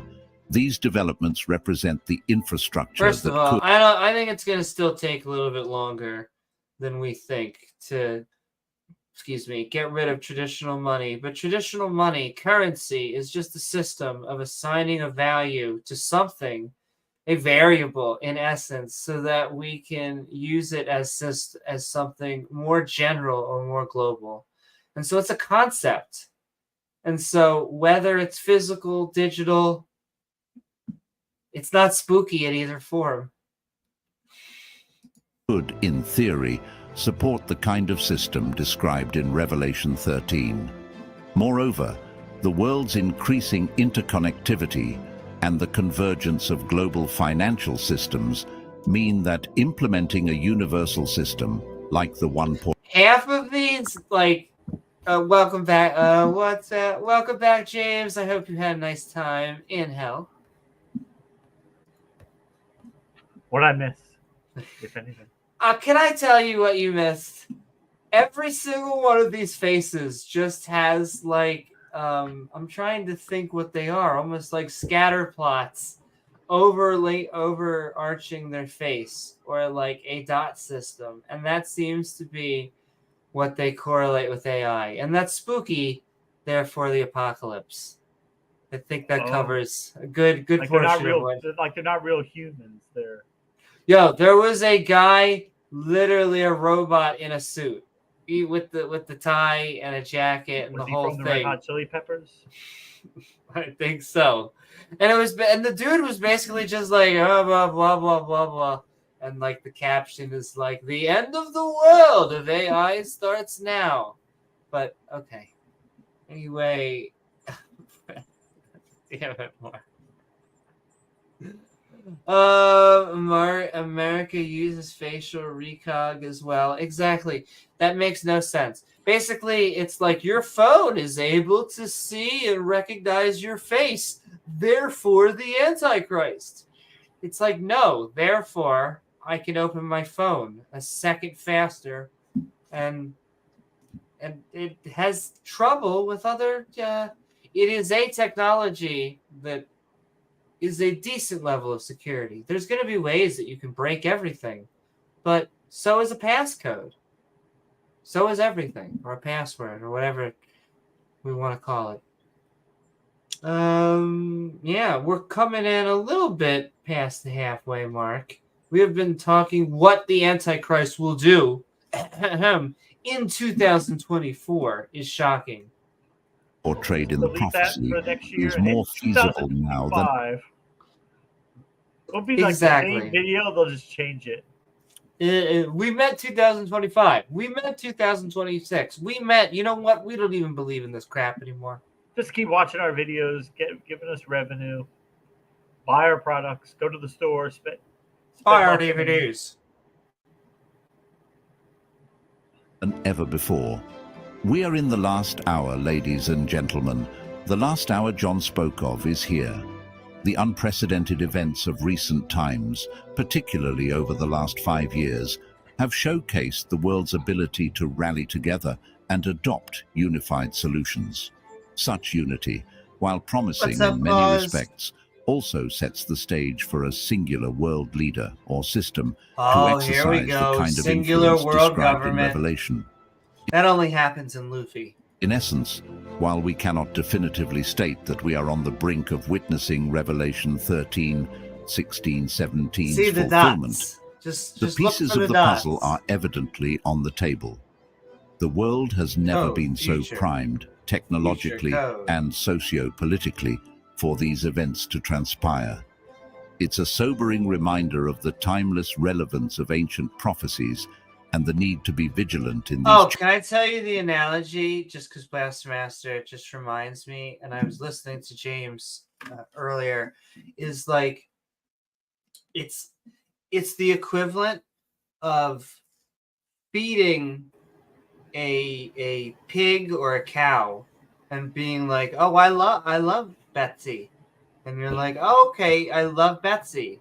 And you're like, well, why are we even giving them such good food? And it's like, oh, because, one day we're going to cut Betsy and, going to eat her. Like, they support Israel oftentimes because they think that in the end of the world, that these zombies will again rise, and just like you said, there will be a judgment day in which some of them will become Christian and some will be left behind, like that bad movie. I guess it's book originally. Ben Shapiro will become Christian. Changing times. The spirit of the Antichrist in 2024 will continue to work. I love that. I'm sorry. Just put it on the record. Put it on the calendar. 2024. They'll use the AI to change it to 2025. Probably. It's this goal for men and women to accept man of sin when he comes. Oh, 4. man, does he? The increase in sin. There he and is, the Antichrist. He's a In good-looking politician. Prophecy, one of the titles that stands out prominently is the Man of Lawlessness. This description provides insight into the character and nature of an end-time figure who stands in stark opposition to the divine order and God's law. This title paints a picture of a person who embodies chaos, rebellion, and a blatant disregard for righteousness. The man of lawlessness is, in many interpretations, synonymous with the Antichrist, a figure prophesied to emerge in the end times, leading the world astray with his deceit and charisma. The increasing lawlessness observed in today's world is to the pervasive influence of that makes me a bad guy. The spirit of the Antichrist. As societies drift away from godly standards and biblical values, the spirit that drives humanity towards lawlessness gains robots. I want to say they must have used every stock footage they really of got robots. They got the use out of it. momentum. The times we live in mirror the prophecies, showcasing a clear rise in defiance against moral absolutes and spiritual truth. The chaos, moral decay, and heightened rebellion against divine order are all preparatory stages for the final manifestation of the Antichrist. Heading into 2024, the trajectory seems clear. As the spirit of the Antichrist further entrenches itself, we can anticipate an escalation. Even though, our medicine and technology gets better, clearly that's just more evidence that the Antichrist is taking control. Absolutely. What's up, Daryl Frost? Exactly. I can't. Escalation in lawlessness worldwide. This spirit, already active and influential, will continue to erode moral boundaries, facilitating a climate ripe for the Antichrist's emergence. By preying on societal vulnerabilities and capitalizing on humanity's predisposition towards sin, the spirit of the Antichrist is setting the stage for a future where lawlessness isn't the exception. Is it going to be a Broadway musical? Is it going to be the Book of Mormon? But the norm. As we look around the world today, they were we taking witness a pot growing shot, like a subtle dog whistle towards, departure from moral and ethical values. The lines between right and wrong seem to blur as societal norms shift away from the principles laid out in God's Word. In 2024, this trend is likely to intensify, leading to a rise in lawlessness that challenges the very foundations of civil society. The spirit of Antichrist thrives in an environment where moral relativism prevails. Where information is? Oh, okay. Making it easier for people to rationalize behaviors that are in direct disobedience to God's commands. The spirit of the Antichrist is not waiting for a future date to make its presence known. It is active and thriving today. Right now. Look around. The evils of the past, the wickedness read about in the scriptures, are not just tales of old. They are manifesting before our very eyes. People everywhere. You've heard the stories of Sodom and Gomorrah, cities so wicked that they drew the fiery stock footage. But just remember that God tried to kill all the gays, destroyed Sodom and Gomorrah, made a rainbow, and we took that rainbow. We made it our That's right. Flag, baby. Gays can't reproduce, sir. They have to recruit. They've got to recruit our kids. See, and that's religion. We just end up being, I don't know. We have no choice between who we are. And yet, religious people actively have to get other people to be in the religion. What did I saw like I think it was on Catholic TV one time, and there's one of their priests like, oh, like we're working with former ex gays, and we get like effeminate guys with butch lesbians, and we make them a couple so they'll be okay. Like so silly stuff like that. Whatever turns you on, I guess. But for Jesus, exactly.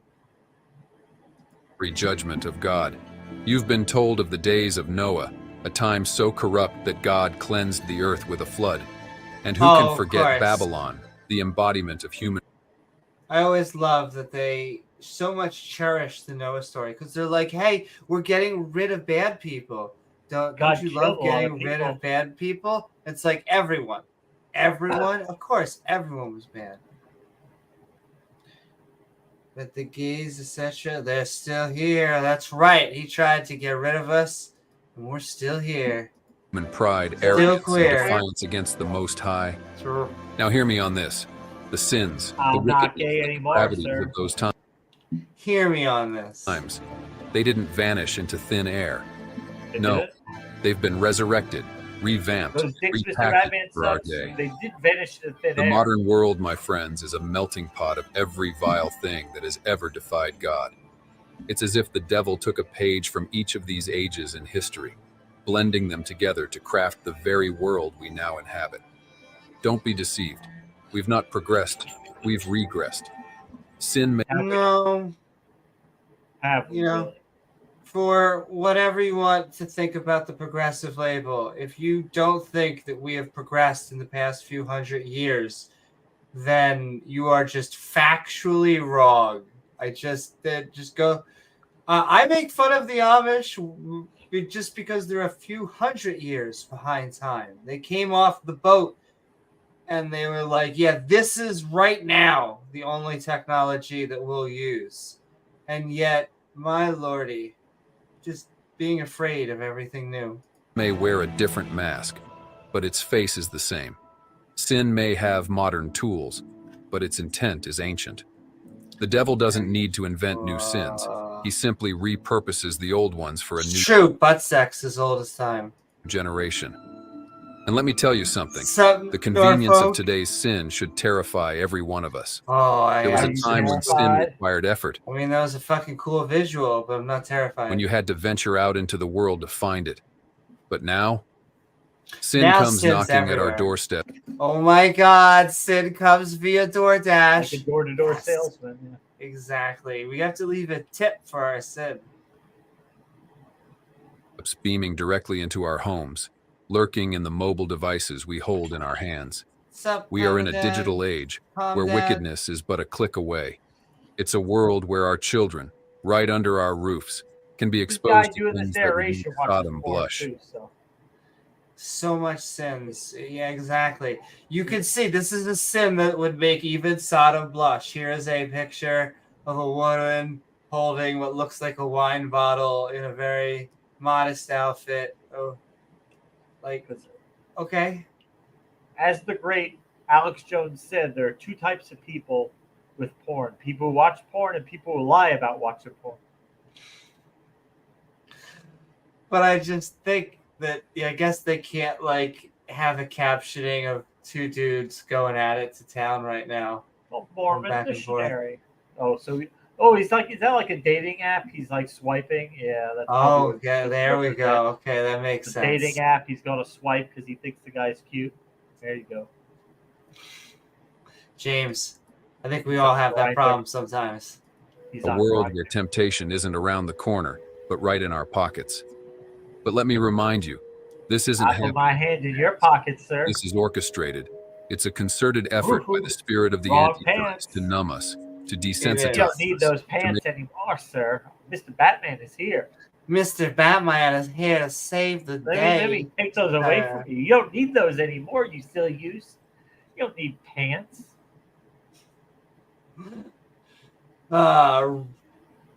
These are conversations. Discord, we're having fun. Make us accept the unacceptable, and to prepare the world for the man of lawless and the man of sin. It's the devil's plan to make sin so common, super scary hacker in a hoodie, so prevalent, that we no longer see it for what it truly is. Finding Bitcoin on Rebellion. those computers. Once again, this is in essence what they're afraid of. Do you see how her watch was like, boom, I paid for my muffin and coffee? Like, they are basically afraid of that. Okay. Against a holy God. We are not awaiting the arrival of... Oh my god, that's like the female version of what the hell were they called? Daft Punk. the Antichrist, my friends. His spirit is already here, working Running behind the in a scenes, field. pulling the strings. Oh my goodness. This is how you can tell that they've started talking about Jesus again. There's a white woman running in a field that says Maine. Shaping cultures and societies, and making the abnormal seem normal. This is the devil's ploy. Oh, now we're back to the devil. To prepare the world for the eventual rise of his chosen one. Here he is. The world He's sexy. Okay. He kind of looks like the lead singer of Maroon 5. is on a precipice, Okay. with the spirit of the Antichrist more potent than ever. Levine? As believers, we must equip ourselves with the armor of God. Once again, I'm just going to point out there's been 2 times they've talked about God with just they like their blonde women. Maybe that's just his taste. Fortify our faith But there's been and many shine types as of people beacons on of that. light in the enveloping darkness. The The events stock footage has been well used. of 2024, though uncertain in specifics, My are God, we rented 3 unquestionably classic cars pivotal for this in movie. God's We're going to prophetic use them every timeline. scene. Let us be diligent, not Let us merely very spectators, diligent. but active warriors for Christ, standing let the firm warrior. against the deceptive tide and ushering in God's kingdom. The time to prepare and act is now, for the hour is indeed late. All right, and we end on a Beatles cut. James. Happy Road. Whew. That was just so much good information about, I don't know. Important information too. You have to give them credit. Like they filter out all the extraneous bullshit. Just tell you what you need to know. You know. But can I just point out, and this is what happens with each time that we do an Antichrist video. Think about it. What were the signs of the Antichrist? If we were like isolate them down, and I'll give you a hint. If your isolate is I don't really know, then I'd give that a good grade. Well, Like, remember one of the last videos we watched? It was like it could be this one of these 7 or 8 different types of people. He exactly. could be a political leader. He could be a religious figure. He could be Like diplomat. maybe it'll be this guy. Maybe it'll be this type of guy. He could be from biotechnology. He could be from Silicon Valley. He could be AI himself. In other words, they're just pissing into the wind. They have no idea. They're making this shit up as they go, and it's always as vague as humanly possible. Because they are humans. Leaves it more open for them. They're tying themselves down as little as possible. Oh, I'm convinced too, Daryl. Where do we sign up? And sure, what I agree with that. Sometimes a good lie is mixed with, a lot of times they do that by trying. You can do that effectively by steel manning a little of other people's position. I sometimes go, okay, I almost understand. You are saying science, and then the creationist goes, woo, woo, woo, woo, woo. Satan pays for things on their smartwatch. Exactly. I mean, listen, Satan is a smart shopper. And the Lord didn't wear pants. Why should I? Yeah, in a few moments, we'll go to the open mic. And we'll do maybe about a half hour of that.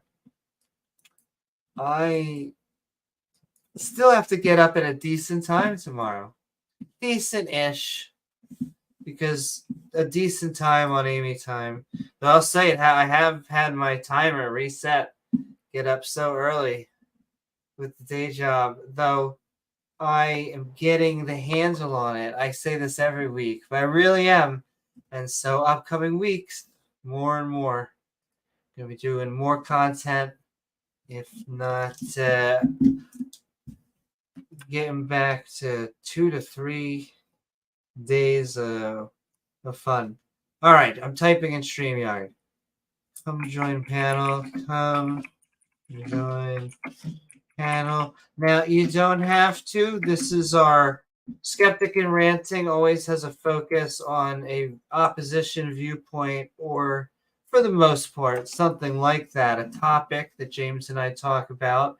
But we like to at least give the chance, atheist or theist, liberal or conservative, come as you are, just right here, baby, right on the knockers. Oh my goodness. The beast of the mark of the beast, already behind stage. But that just means, creationists, you need to join that much faster so that you can have a conversation with us. Have a conversation with James, Mark, and myself. All right, James, anything else about the video, the topic? No. I think we beat that dead horse. They'll keep on beating it, though, year after year. I refuse to put... keep on beating it, too. Just beat it. Very specifically, I refuse to put 2024 in this video, because I'm going to make this video more, by order of Gizmo, this topic will be more timeless than the topic that this person has created. Anyway, as I pat myself on the back, let's bring in Mark Reid, because it annoys me, James. Seriously, putting a date on it just makes it that much, it's more moxie. You got more chutzpah to say, end of the world's happening this date. However, it does make it that much more stupid, especially when it doesn't happen. Extra stupid. Anyway, open mic, Mark Reid. I'll pin it up while he's talking. We're having fun. We're Skeptic and Ranting.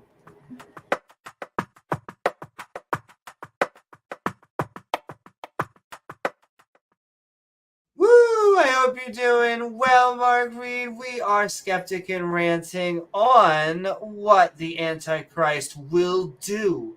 My goodness, we want to know his plan. I hope you're having a good time, Mark. And what are your thoughts about the subject? Yes, I love this subject, the sort of end of the world sort of, prophecies kind of things. It's fantastic. Every single time something comes out, it's always the mark of the beast. They thought barcodes were the mark of the beast. So what is the mark of the beast exactly? And they never sort of give any explanation. It's just the next technology to come out.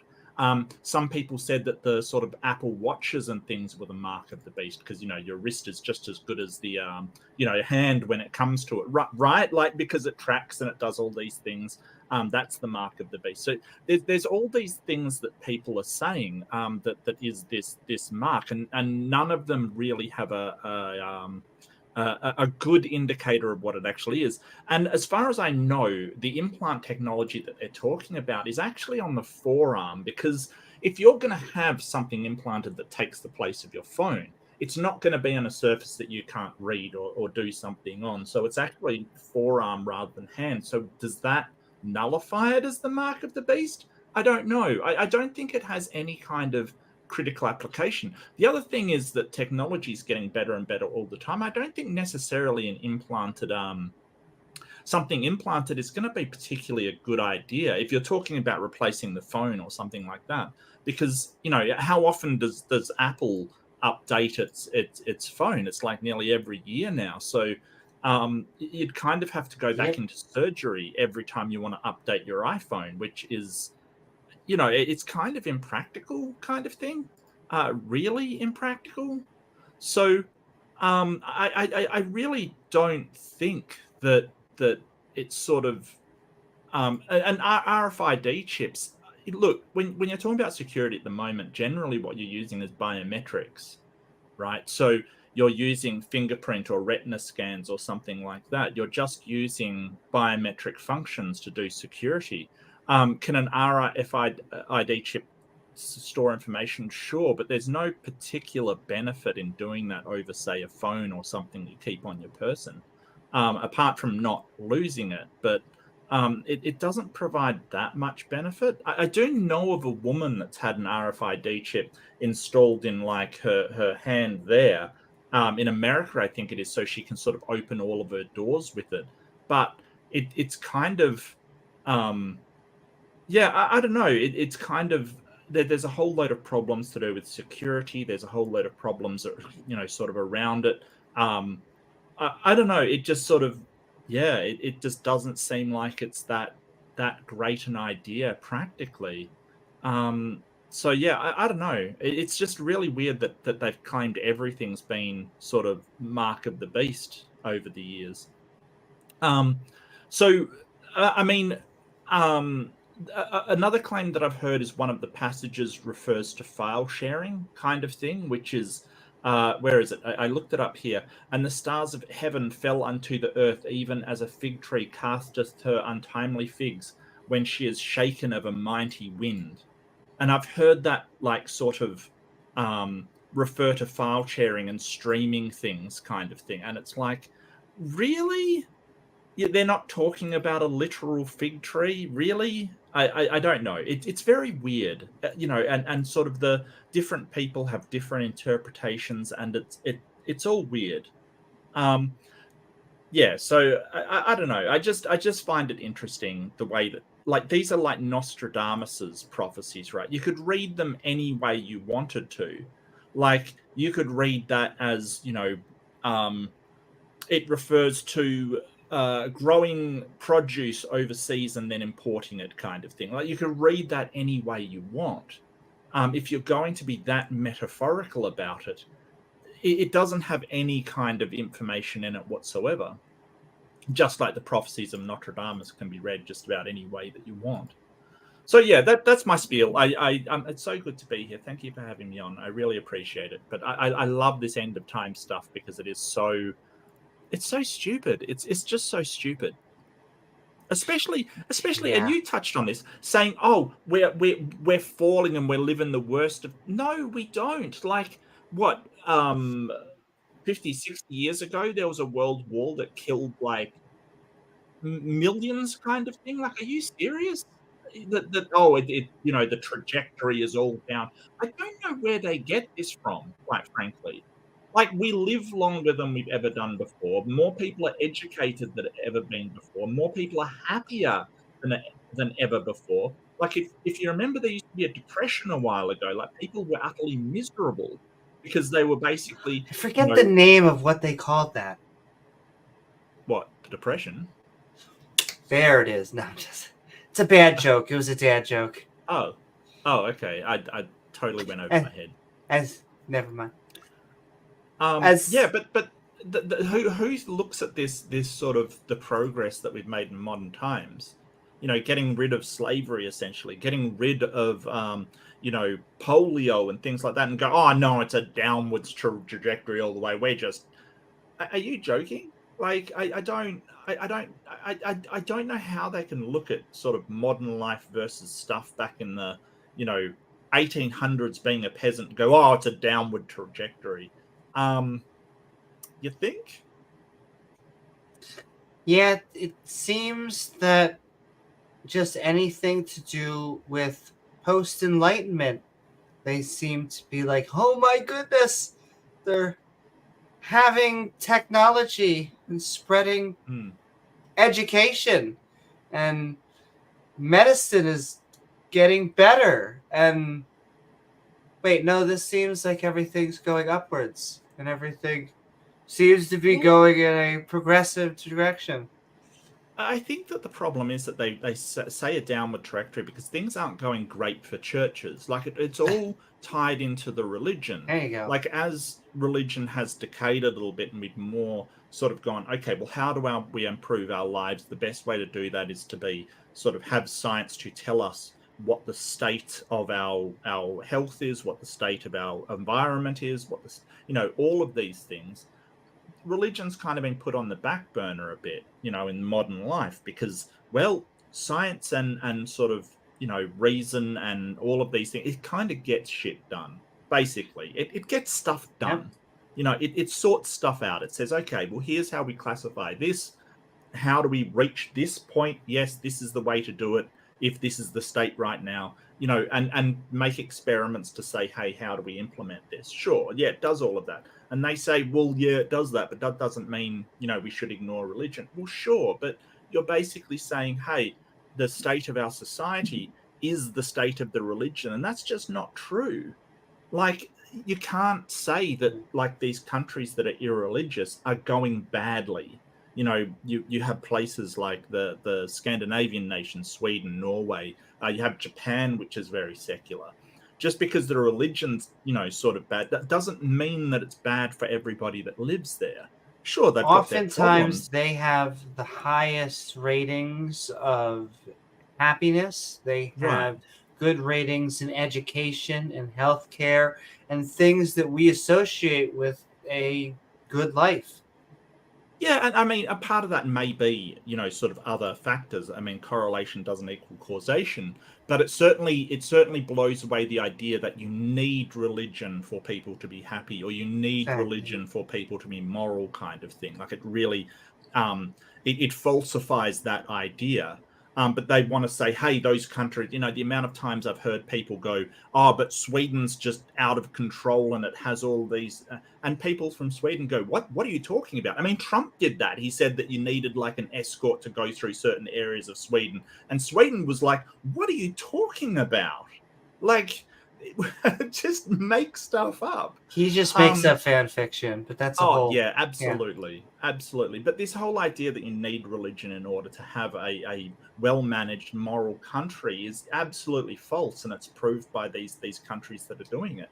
But this narrative that, if religion's in decline, then society's in decline. I'm really sorry, but the evidence does not bear that out. It just doesn't. And you might say, hey, it's more moral with religion. Maybe you can make a case for that. But, the whole idea that we're on a downwards trajectory. No, your religion's on a downwards trajectory. Not society, not everything. Sorry. And okay, on that note, I'm going to read a super chat, and then we're going to get Zenith in. So, sending so much love to Big Bad Mama, to Praise, who we're going to have Mark on to have a debate on evolution. Evolution, yeah. Woohoo! Praise promised. He promised he'd do it. This is the thing with I don't know what it is with genetic entropy. What about our unfortunate genetic entropy? And I know I always say, what about it? Even though it's the same with ERVs, and it's because I've asked people who are experts in the fields of both genetic entropy and ERVs, and they will say the same thing. Oh, because it's good evidence of evolution. And I'm like, oh, okay, so it's technical, and they can basically yabber on. It's like the flat earthers that like to use a lot of terminology, even though they're really genetic entropy is the love child of a guy called Dr. Sandford, and he sort of has a model that uses a certain criteria to model how often mutations are happening and how often detrimental mutations are happening. But as people have pointed out, it uses a very generic level, and it's good for modeling over extremely large populations. But it's basically using an average, right? Like, he puts about 4 mutations per sort of per offspring or per thing, and that's not the case. Some have more, some have less, so it's kind of inaccurate as far as that's concerned. And so geneticists have told him time and time again that this model doesn't. If this model was true about genetic entropy, then we should see it in all of the like the Lenski experiments that used bacteria to replicate. We should see it in the Drosophila experiments, which are fruit flies. We should see this decay, and we for don't. multiple generations. Correct, yeah. So we should see it. We don't. It may be a good way to model over very, very large populations, but it is not indicative of what actually happens in populations, because when the mutations build up, they're sort of failing to account for if detrimental mutations build up, that organism is removed from the gene pool by, natural selection being a bitch. Basically, it just takes things out that don't work. Some things are just to be. Yeah, so there is a correcting mechanism for that, and they sort of want to say, oh, but even so, it should build up. No, anything that builds up that amount of detrimental mutations will be eliminated. That's just how it works. And sort of he's been refuted by nearly every single geneticist across the planet, because they consider, which is a shame, because Sanford used to be a really good geneticist, and sort of he's just not considered seriously anymore. They used to really be scientists. Well, it's odd, like his sort of, he brought out papers on genetics and sort of the basically an old earth sort of, genetics, and then he switched to the other side very abruptly and, very suspiciously. But it's a shame, because he is a good geneticist. It's a real shame that he's sort of got these bad ideas.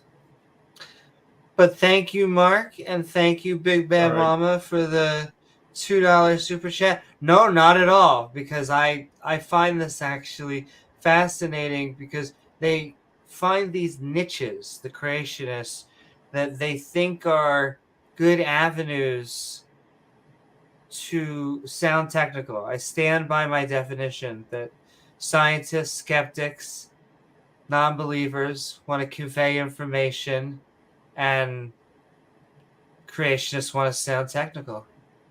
And that's two just very different goals. Anyway, so I always welcome your good information, is what I'm saying. Anyway, Zenith. Let me say that again now that you're actually here. Zenith, we are skeptic and ranting on what the Antichrist will do. I hope you're having fun tonight, and what are your thoughts about the topic or anything we've been saying? Antichrist. Yeah, that's a joke, isn't it? When you think, have a look at it. Back in those days, they didn't even know who Christ was. Who the hell are they going to say who the Antichrist is? Really? That's a joke, isn't it? Yeah. That's true. The Antichrist, or the Christ, I'm pretty sure, was the first few hundred years after his death. And so if they're talking about the gospel, then they wouldn't have used that language, in which case there wouldn't have been the Antichrist. Yeah, well, that's where they got the words from, wasn't it?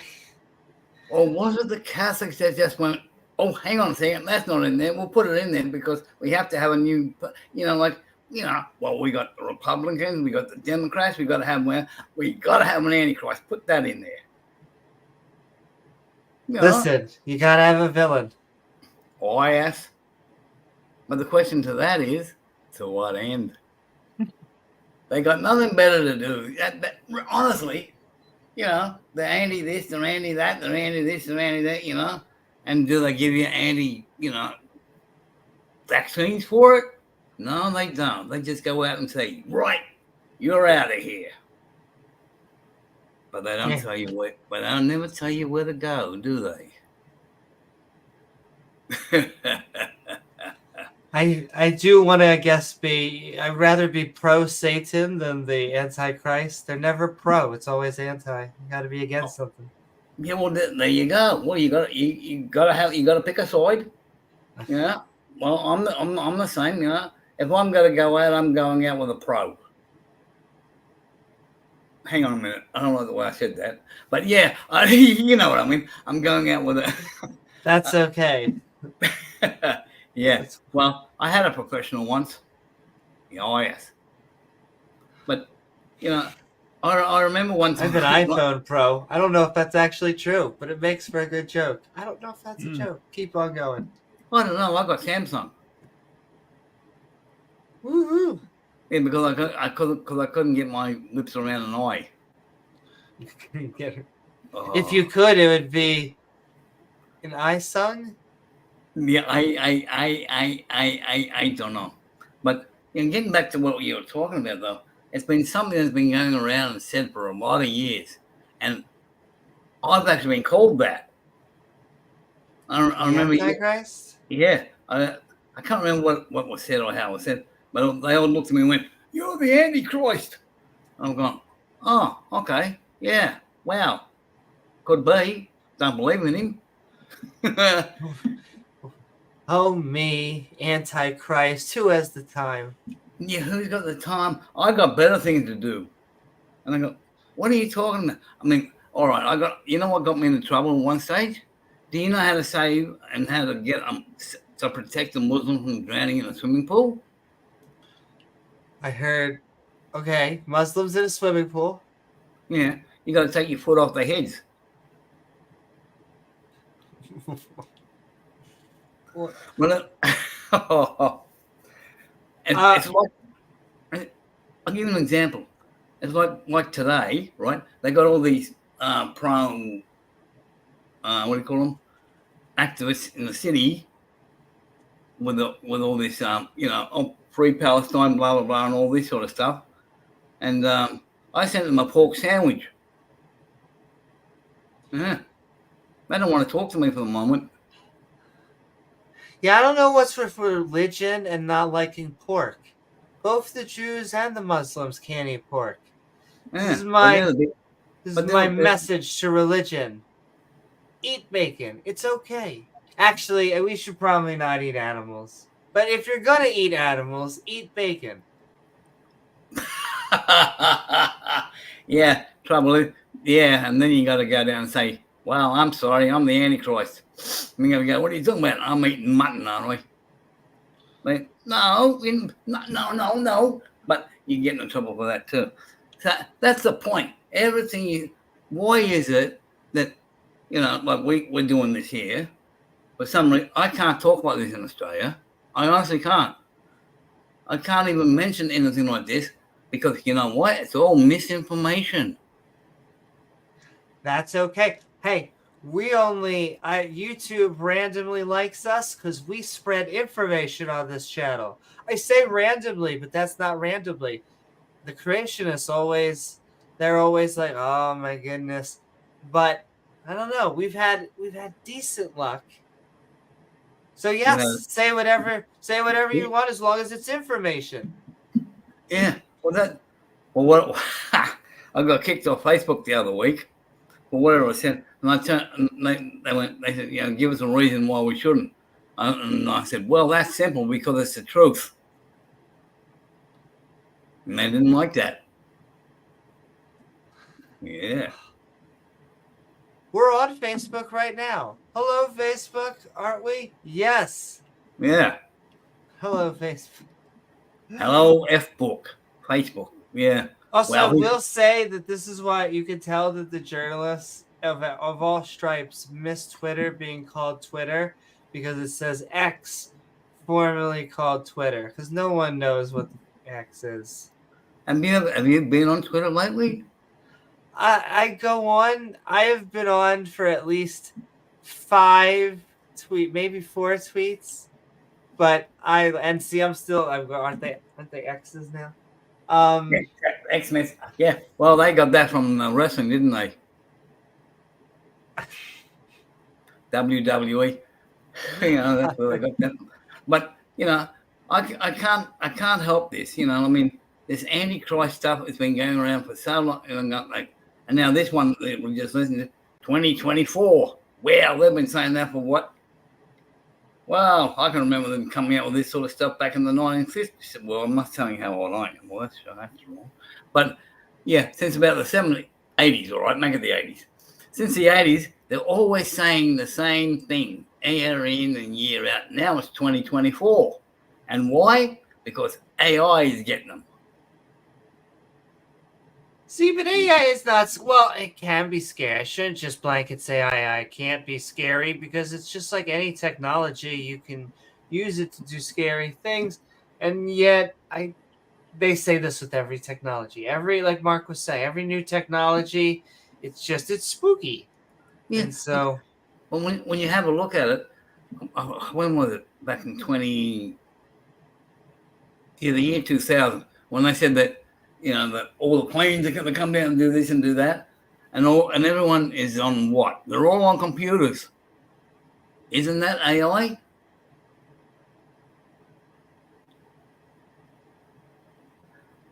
Your phone is an AI. Yes, or well, isn't AI? If you're using a phone, it could have AI on it. Yeah. Well, you can look it up if you you can look it up and put it on. Also, what's up, preacher? And it's funny, the preacher, you come in. This is what always happens. We said we were going to do 30 minutes. Well, okay. At this mark, it's always like the people that vastly disagree with us. They're like, all right, time to have a 4-hour conversation. Well, I'm just saying, last chance right there. Well, the problem is, like here, it's only 5:30 in the afternoon. Only 5:30? It is 2:45 a.m. here. Yeah, that's why I keep missing you there. I can't. Your times and my times don't match. Well, I'll tell you, we're going to be doing times all the time. I don't know how, but we're going to make it happen. I think we're going to have a stream on here also on Sunday because inspired by Randolph Richardson and Taco. T-Jump. I love Randolph. X. Yeah, I do love Randolph. He's good. He's good people. Yeah, I like his the house that he built out in the middle of nowhere. And took us through it. Build a house. Can I also say I'm so sympathetic to that, even though I am such a northeastern person and I need like a latte with caramel in it. There is like a little romanticized of just like a small cabin somewhere. Though that really is just romanticized because then you're like, oh my God, I want plumbing and other stuff. Well, I tell you what, you and James ought to come here to Australia for a little bit. Come down for a week. Oh, I would come down. That sounds like a lot of fun.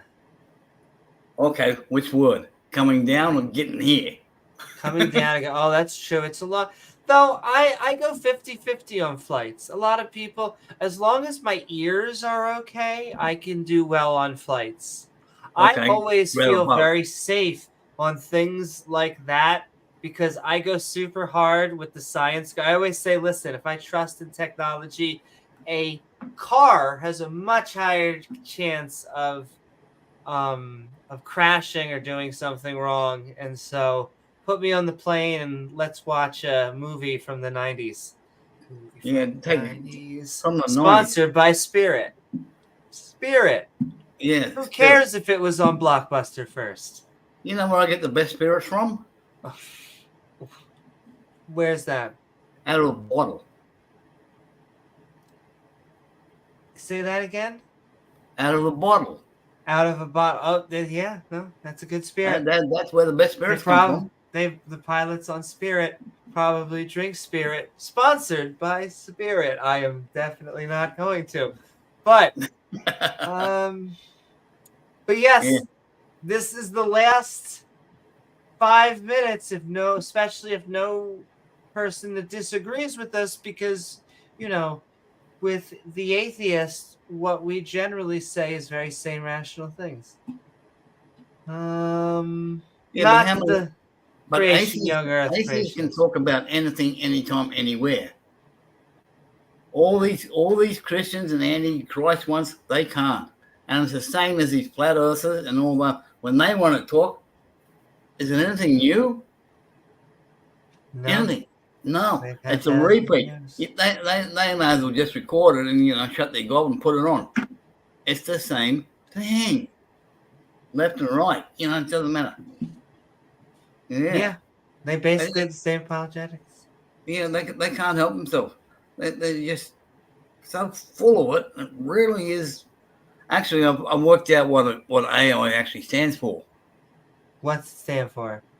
Arse lickers. Boom. I knew that was coming. I didn't know what the joke was. I could just feel that the punchline was coming. Yeah, but did you see the twist I did there? Oh, I never see an ass liquor coming. There No, goes that's my because TOS. I'm from sorry, behind. YouTube. I want to be sponsored by Nabisco. Please, YouTube. Cookies. Nabisco. Everyone Why loves Nabisco? cookies. Yeah. Well, let's I'm pray. just trying to pick some cookie company that makes it sound wholesome. That has to have a good. So, Pepperidge Farm, sponsored by Pepperidge Farm. Why does it have to be cookies? Who knows? Sponsored by Oreos. I'll show you what they're trying to get rid Oreos of. sponsor everything. No, They're Oreos. sluts. Look, does Anathema know what I'm talking about when I say Tim Tams? They are so much better than Oreos. Yes. Tim Oh my Tams. goodness. Yeah. Do you eat? It's You a cookie? like Tim Tams? Oh my goodness. Well, of course. That's a lot of Yeah, chocolate. Why I'm wouldn't in I like already. Tim Tams? Oh, that's disgusting shit. That is. No, that's Oh my best. god, but Like, it's chocolate. It looks like chocolate on chocolate. Which No, it's, yeah. it's kinda just into, disgusting looking caramel inside. Oh no! no, it doesn't. That's We'll just say the that's caramel not a- ones. What are you That's talking not about? a bad sell either. I'm just gonna say I'm a fan of caramel too. Like Yeah, you but do that's something called a when you Tim tongue at the Tam wrong slam. time. Tim Tam slam is where you bite off each ends and then you suck the coffee. Like you have a really nice coffee and you suck the coffee up through the chocolate Tim Tam. It is the best thing ever. You sound Australian. Yeah.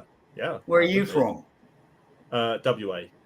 Oh well, I'm not gonna hold that against you. And I I probably wouldn't. Try not to. I just I'm liked from- hearing him I'm from explain Sydney. sucking coffee through something. Uh-huh. That's what I want to do. Yeah. See, I'm from Sydney. So I like coffee. Uh-huh. Yeah. Western Australia, eh? Should I be impressed or horrified? What should I be? Well, you got a choice there, don't you? You got a choice. I Which have one do you want? What? Sydney Are you or horrified Western or Australia? impressed? Oh, no, I think a lot of Sydney-siders expect people to be impressed that they're from Sydney, and I don't think it's sort of warranted as such. No, it's not. It's not. No, so I don't know why they have this expectation that they're the only state in Australia, but that's okay. It's just yeah. No. You know what the problem is? Tell me. There's too many. Like in Western Australia, you got Aussies. You got Sure. Abos, but not much else. That's a really, really racist word, Zenith. I'd appreciate it if you don't say that. Like that's horrible. Which one was racist? Wait, don't say. I didn't hear it the first time, and if it's Yeah, so they're Aboriginals or Native Australians, then don't use that word. Don't. Well, see, no, but see, that's the difference. In Sydney, that's what we say. Because I don't care. It's a really racist word, and you know it. Like, I realize you might have let slip, but I don't. That word is racist. It is. Well, that's like saying the same stuff in America, isn't it? What do they say? Yeah, they say the N word. Yeah, see, and I don't use that word. Yeah. I mean, that's wrong. Racist. That's wrong. I know. yes, Yeah.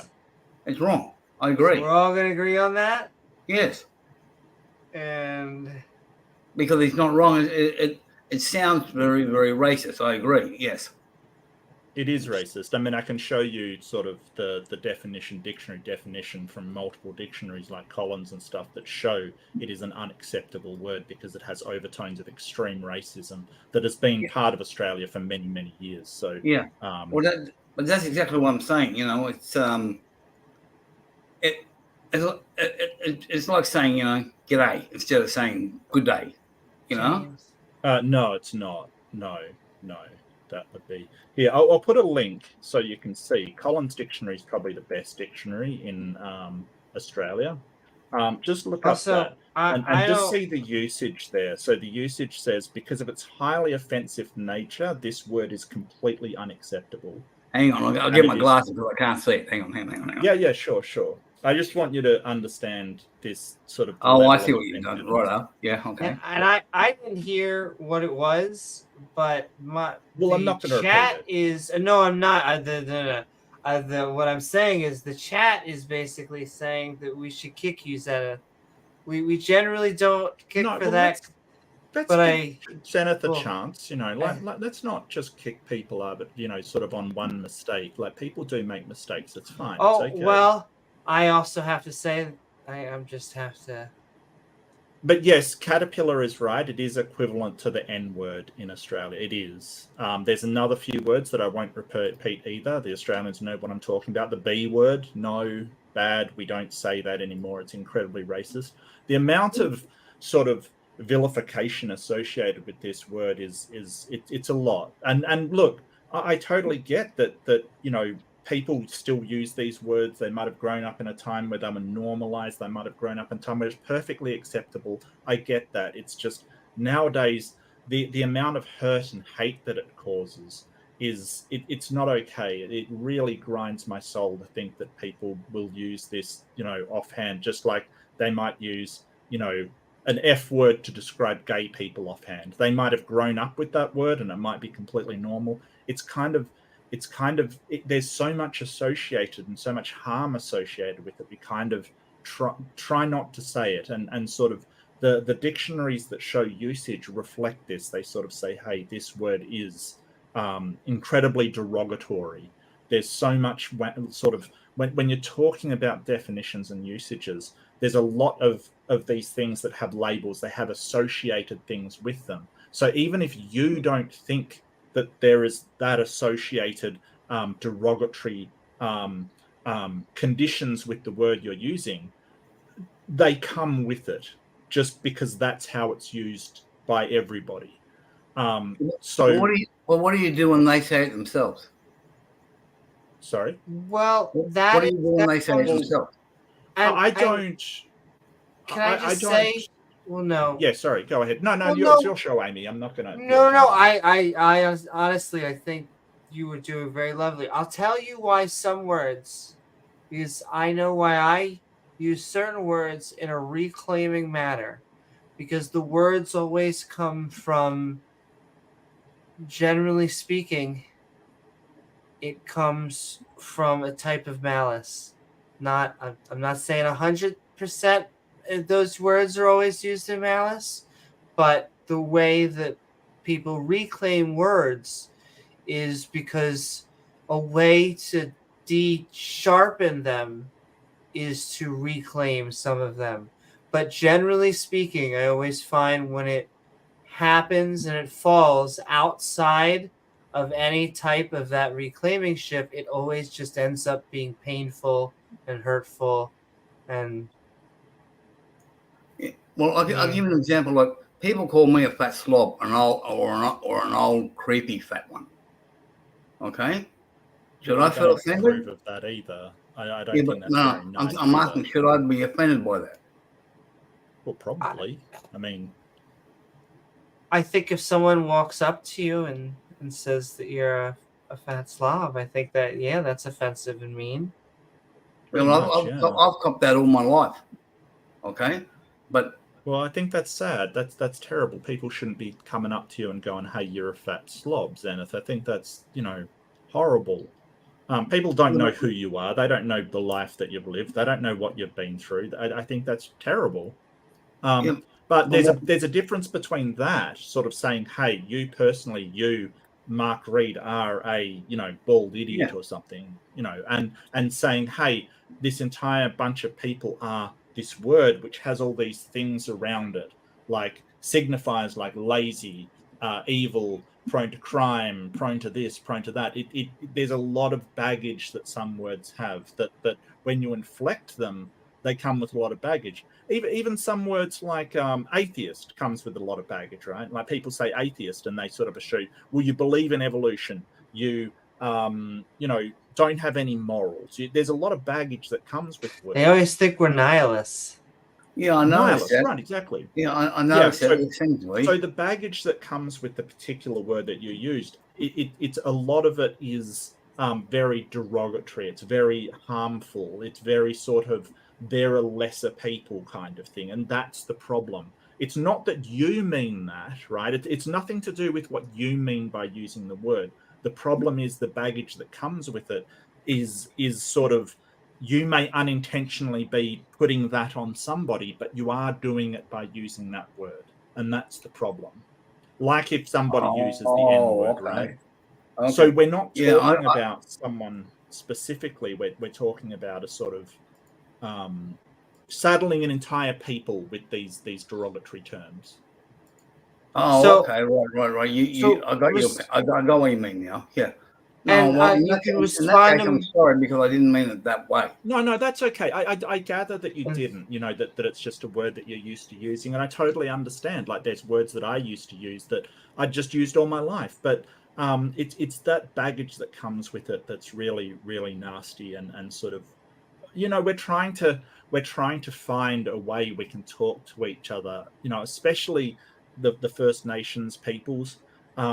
In a way that we can be respectful of one another, because we've got to live in this country together. There's no, you know, we're not going to throw each other out and stuff. We've got to make a society where we all treat each other with respect. Somehow we've got to do that, and sort of so. I think a first step is to avoid the words that immediately saddle them with labels that they don't want to be saddled with. You know, just as if someone's gay and they don't want to be called the F word, that we don't saddle them with that. Because that is and part of, like what Amy was saying, part of taking the bite out of that word is them using it laughingly itself. Like I've got a group of friends, we call ourselves the evolutionists, right? The evolutionists, because you know what I mean? Like they use it derogatory about us. You know, they say, "Oh, you're evolutionist," but we find it funny because, you know, I just got that. That's good. Well, evolution being evil is like gravity being evil. Like it's just a natural, like there's nothing evil or good about it. So we use it to take the bite out of it. You know, to make fun of them using it, and it's much like the same way that you know, a black person may use the N-word to reclaim it, to basically say, hey, I'm going to grab that word and I'm going to take all of those labels away from it and use it myself, because it helps sort of take it away. But until we have all those labels removed from some of these words, and I don't know if they ever will be, we kind of just avoid using it. And that's, you know, I'll shut up, but that's my but that's good, because how can I put this? Like, me personally, I don't see color. I'm not colorblind. I mean, I just don't see color. I go by what the person's like. Well, I think that's good. You know, you know what I mean? You should. In other words, if you're good to me, I'm good to you. You know? He disappeared. No, I just had to scratch my head. That's all. Yeah, I don't see. You look at black and white and orange and pink and black and whatever. You know, I don't see that.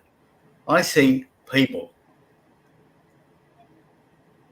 You know, and as simple as that. If you treat me good, I treat you good. You treat me like rubbish, well, I'm worse to you. Do you follow what I'm saying?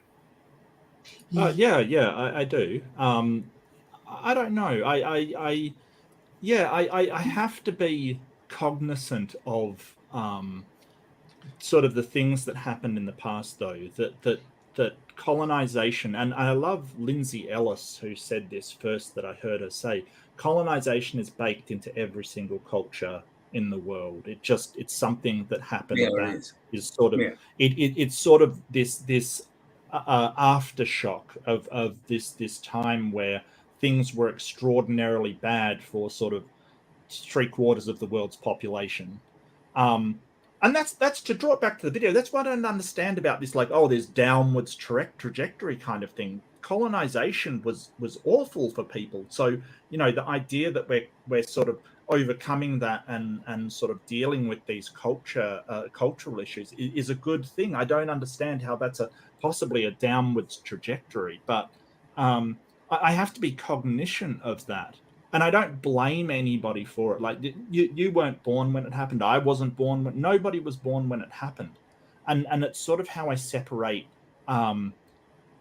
blame, which I don't blame anybody, but we're all responsible for it. Like, so if you work in a corporation, right, and some, you know, person comes to you and say, hey, this has been totally stuffed up, right? It's somebody's dropped the ball, completely made a dog's breakfast of the entire thing, right? You're not to blame for it. but you may be responsible for fixing it. So I think that we all have a responsibility to try to make respect between people and sort of keep in mind these things, because none of us are to blame. We're all responsible for what happened. Yeah. Well, I mean, you're too young, but we had here two parties that should never have existed. One was the Socialist Party, and one was the Australian White Policy. Those two things. Oh yeah, no, I'm very, very aware of White Australia policy. Yeah, I know about that one. Yeah, we learned about that one in school, actually. Yeah. You learn about. Do you know what they used to do? You know what they used to do? They used to spin a wheel, right, for immigrants. Okay, you could take the test in English, or you could spin a wheel, and whatever language the wheel ended on was the language you had to take the immigration test in, right? So if you were like Italian and it landed on, like, you know, Swedish, you would literally have to take the test in Swedish. I'm not even joking. This is what they used to do. Yeah. Look, my parents came here from Europe. Okay, I'm a total mongrel. My dad was Czechoslovakian. My mother was German. Okay, now they came out here as kids. Okay, now they got put into camps down in Victoria, and what you were talking about, Mark, is exactly what they did. Yeah. Yeah. When they turned old enough to go, they were in. Okay, my mum came out here when she was 10. They didn't let her out of that camp until she was 20. Now, what do you say about that one? I mean, back in those days, things were totally different. And I know what you're saying, Mark. You read on things like that. You know, I grew up with it. Yeah. But, no, I hear you. Sorry, go ahead, Amy. Oh no, I just want to say the one more thing about the skin color thing.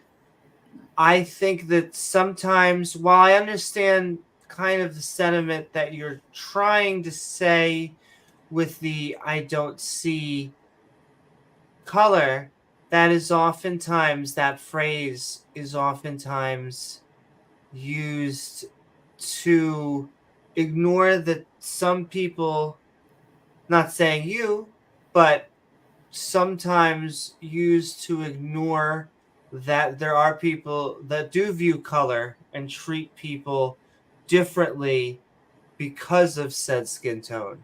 And so I've run into that.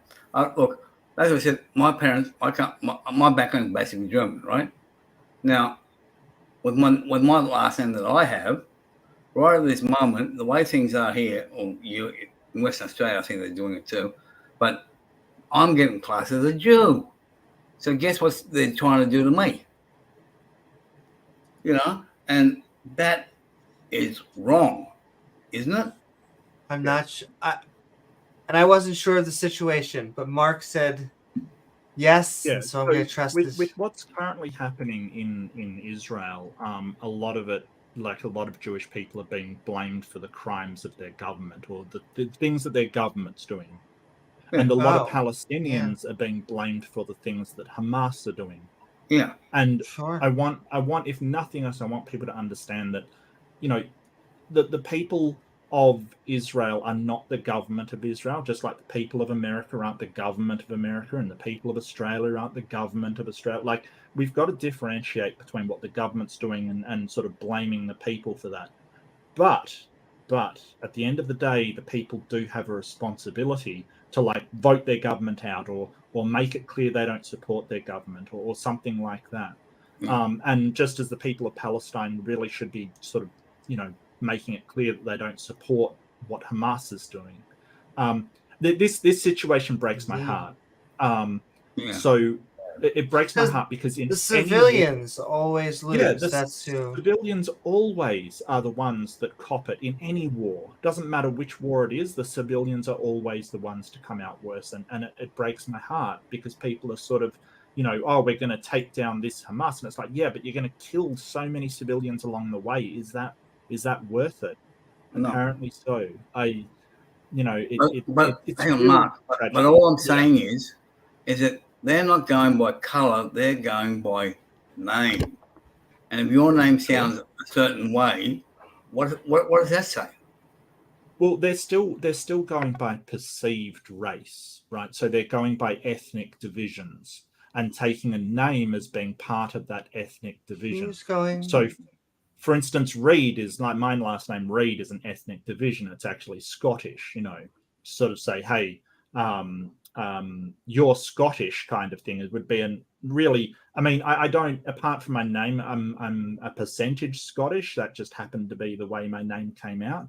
But I'm not Scottish. But would be like the same thing. You're still making an ethnic distinction based upon the perceived ethnic division that your name comes from, because all names have sort of an ethnic origin. Yeah.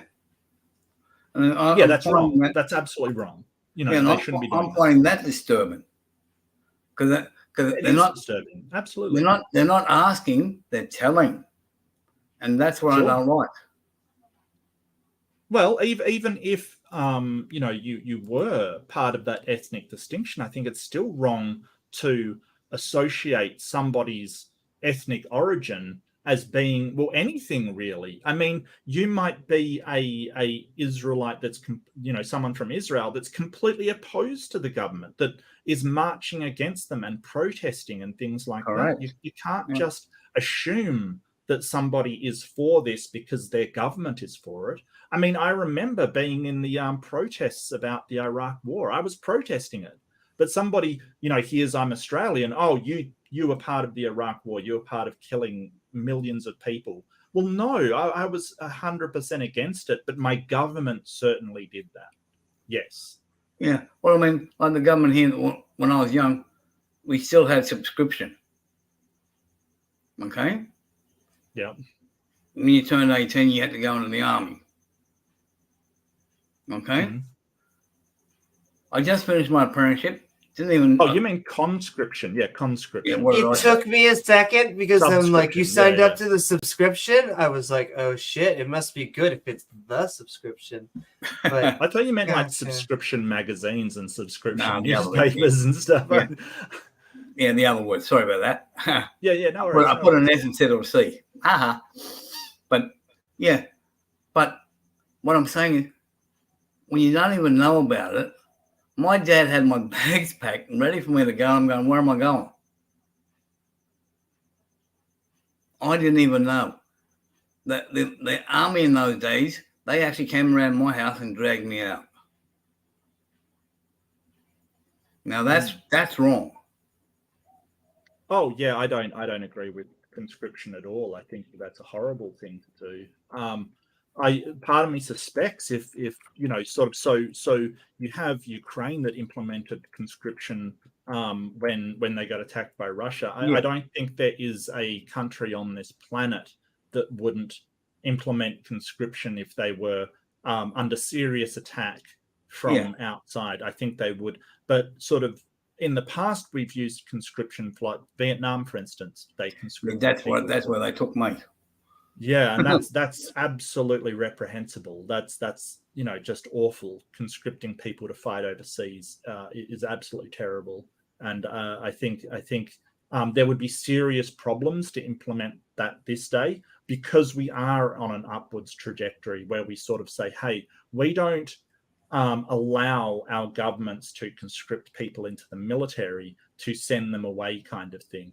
However, I think all of them would, if the country was under attack. I think all of them would implement conscription. The whole thing, that's, I mean, you read stuff in books on different subjects, and what happened here and what I grew up with it. I'll give you another example. I know it sounds wrong and it's political. I'm sorry about that, but Whitlam, for a start, he got in there. He was doing the country good. One person, single, kicked out an entire government. Oh, yeah. No, I get that. Our constitution sucks. It's terrible. Yeah. Like, I get that. I mean, as far as I know, that can't happen like in America. That can't happen in America. And right at this moment, there's a big argument over, because it is now King Charles. Should we be the same as when we had the Queen?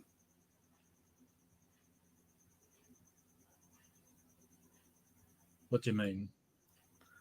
Well, there's Like abolish the monarchy? Or... Yeah, there's some loyalists that are saying, well, the Queen's not here anymore. We've got King Charles. What does And that matter?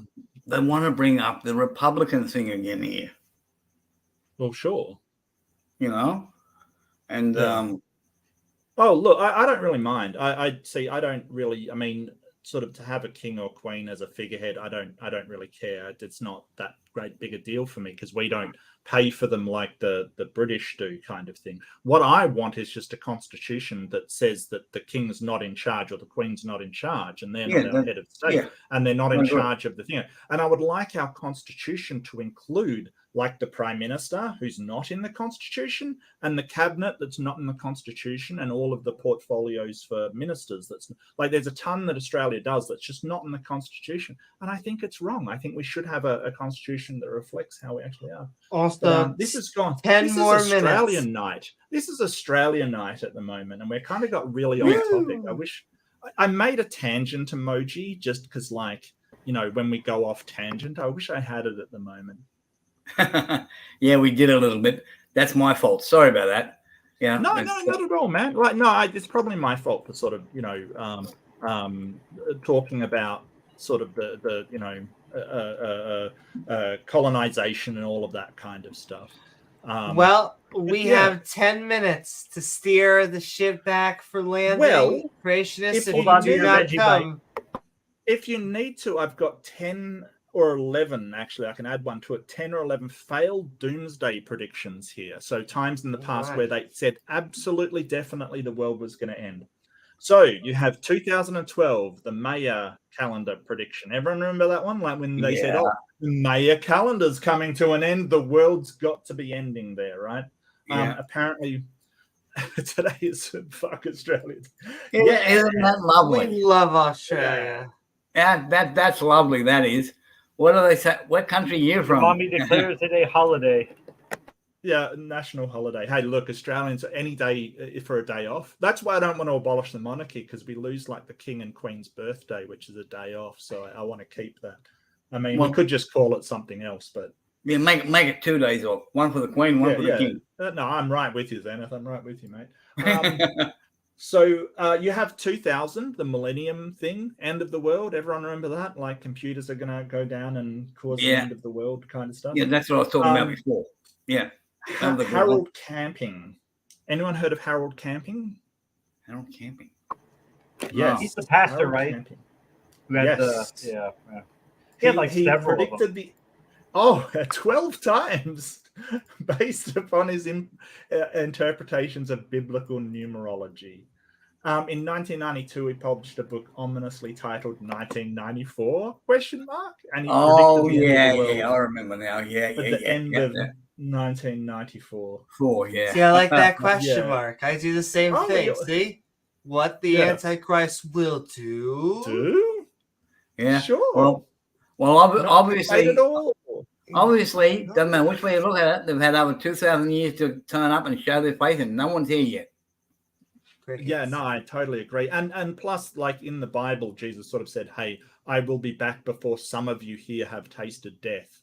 Yeah. And, I'm pretty sure they all died. Yeah. Also, Arnold Schwarzenegger could have said, I will be back. So maybe he was quoting him. Well, but in fairness, he did return. So, he drove a truck through the police station. So, there you go. But he only did that once.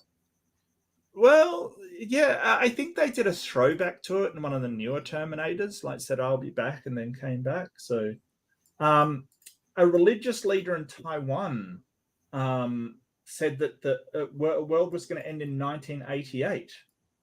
He prosophies millions of devil spirits with massive flooding would cause mass extinction. Followers could be spared by buying their way aboard spaceships designed as clouds sent to rescue them. So, get your tickets now for the What year did you say 1988? That was 87. No, 1988. This was a different one. This was he appeared on US television channel on 18th of March, 1988. Oh, okay. That could have been when they put it up. Yeah, could have been. Yeah, Halley's Comet. Yeah. Halley's Comet in 1910. Apparently, it was going to kill all life on Earth from the clouds as it sort of came near the Earth. A group in Oklahoma tried to sacrifice a virgin to ward off impending doom. And bottled air became a really hot commodity. Yeah, bottled air. They done that in Darwin too. Oh, really? Yeah. No, once born every minute. You can actually buy a bottle of air up there. I don't know. You still can, but you used to. They did that on Spaceballs too. 1831, religious leader William Miller began preaching that the end of the world would occur in 1843.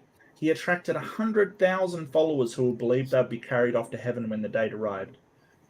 When it failed to materialize, he recalculated and determined it was 1844.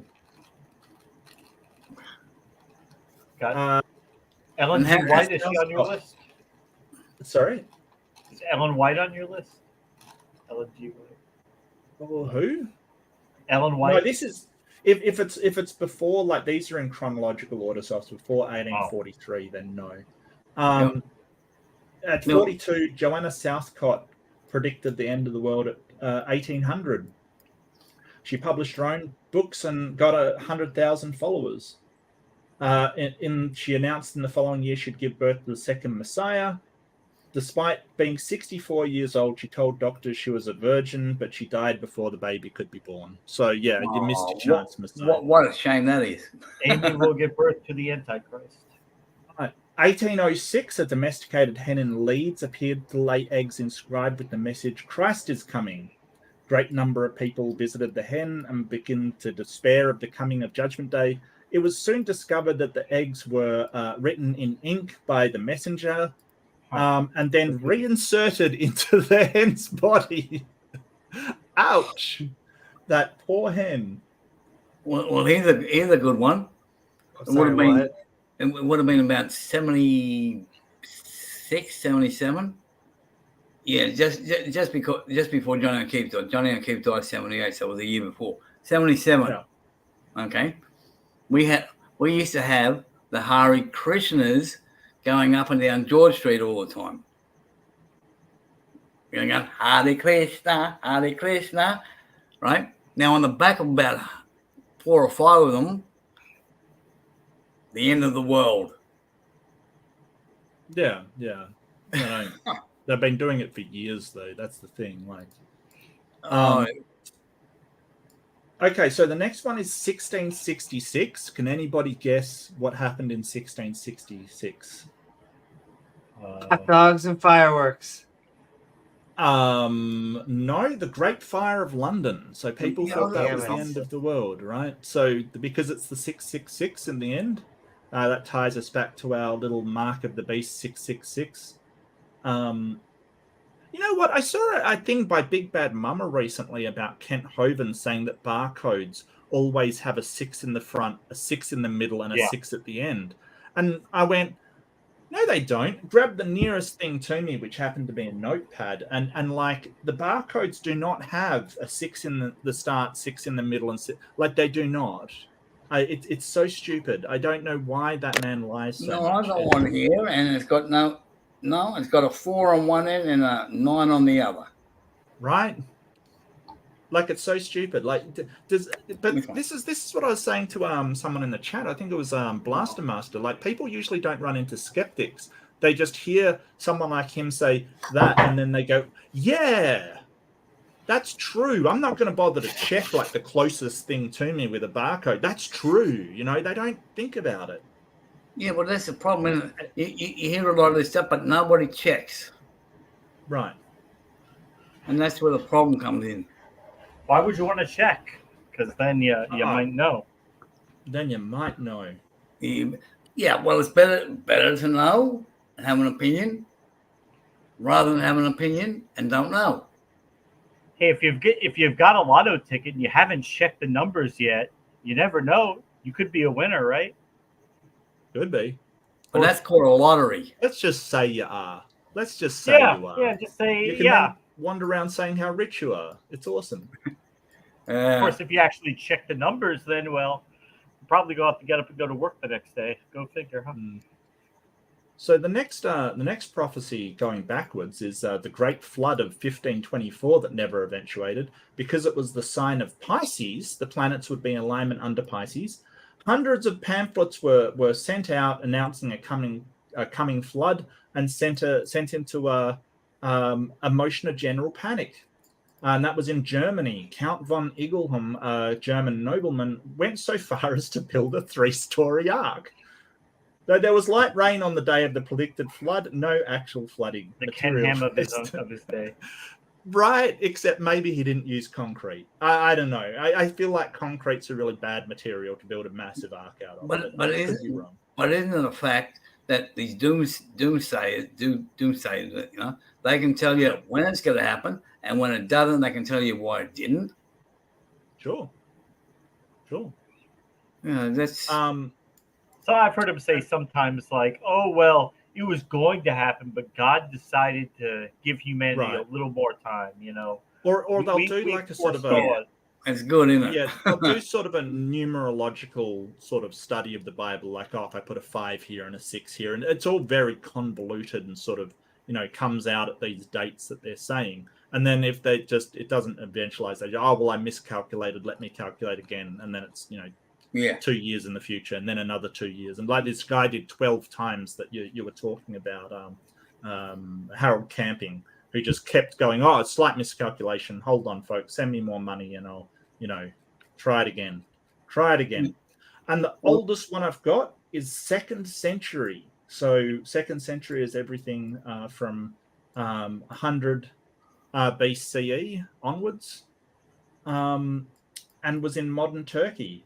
Said that the second coming of Christ was imminent, and believers left their homes and migrated to across a plain in order to be between 2 villages of Paputsa and Timion in Phrygia, where the heavenly Jerusalem would descend to earth.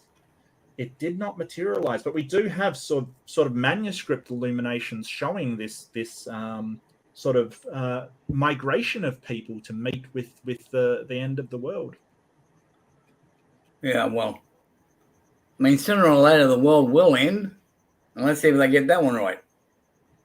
It's true. In about 4.5 billion years, the sun is going to red giant. Not big enough to supernova, but what's a red giant? That should take us out. Yeah, well, that's the point. Give us a little bit of time to, you know, get our affairs in order. Yeah. Yeah. Well, when the sun goes long, so do we. Well, I mean, not really. I mean, I saw a really hopeful video that was sort of talking about where humanity is going to go from here. Like, assuming we don't sort of just plateau or we don't annihilate ourselves, which is probably the most likely explanation of why humanity will end if we absolutely annihilate ourselves through biological warfare or nuclear warfare or one of these other stupid things that humans do. There's no reason to think that we can't discover how to travel outside of our solar system. And if we can do that, then we're not reliant on the sun. None of us will be around to see it, but, you know, that's the whole point. Yeah, and that's unfortunate, isn't it? But the fireworks in the sky will be good. And so Deacon is rejoining. If he is successful with his audio, he's going to start off our outros. If not, we are about to start our outros. So a last chance to get that topic out because the creationists aren't joining tonight. It seems like the world is about to end. And all right, here is Deacon. So we have been Skeptic and Ranting. We have been talking about what the Antichrist will do, and we are going into our outros. Oh my goodness. Woo! What's up, Deacon? We are Skeptic and Ranting on what the Antichrist will do. Hope you are having fun right now. And what are your thoughts about anything we've been talking about tonight? Hey everybody. Thank you so much for that warm welcome, Amy. I love you so much. I love everybody. I'm so sorry I didn't see that y'all were live until like y'all were like 2 hours in. So honestly, I really did not get to hear anything. And to everybody, hey Mark and James and Zenith and everybody. I'm sorry, I'm so nervous. I'm not like a type of person who gets up here and talk or anything. Like last time I got on, I told Amy it was like the first time that I had ever got on like the internet like that, like in like decades. I don't like just do that. So this is kind of like a big thing for me. And I guess one of the reasons I really like to reach out to you guys is because I've been following you all for like years. I've like been listening to Kent Hovind for like decades, and I know y'all like go into it with him. And I noticed that I even sort of pulled back from him because it's like so sad that it seems like when people see Christians and stuff on TV or internet, it's like causing like a bickering, like a back and forth kind of thing. And I'm not one of those kind of Christians who wants to debate people and stuff. I just want to be like one of those type of people who represent Christ, and I just want to like just love people anyway, despite of like even if they hate me. Like that's what Jesus teaches us to do. That's what he does. He loves people who hates him. So that's what I try to do. And I ask God to help me with that and to be more like him. And he does that. And so his love encompasses everybody, even those who hate him. So because I want to be a part of that love, and I ask God to help me be one like him. That's how I love. So I just love y'all.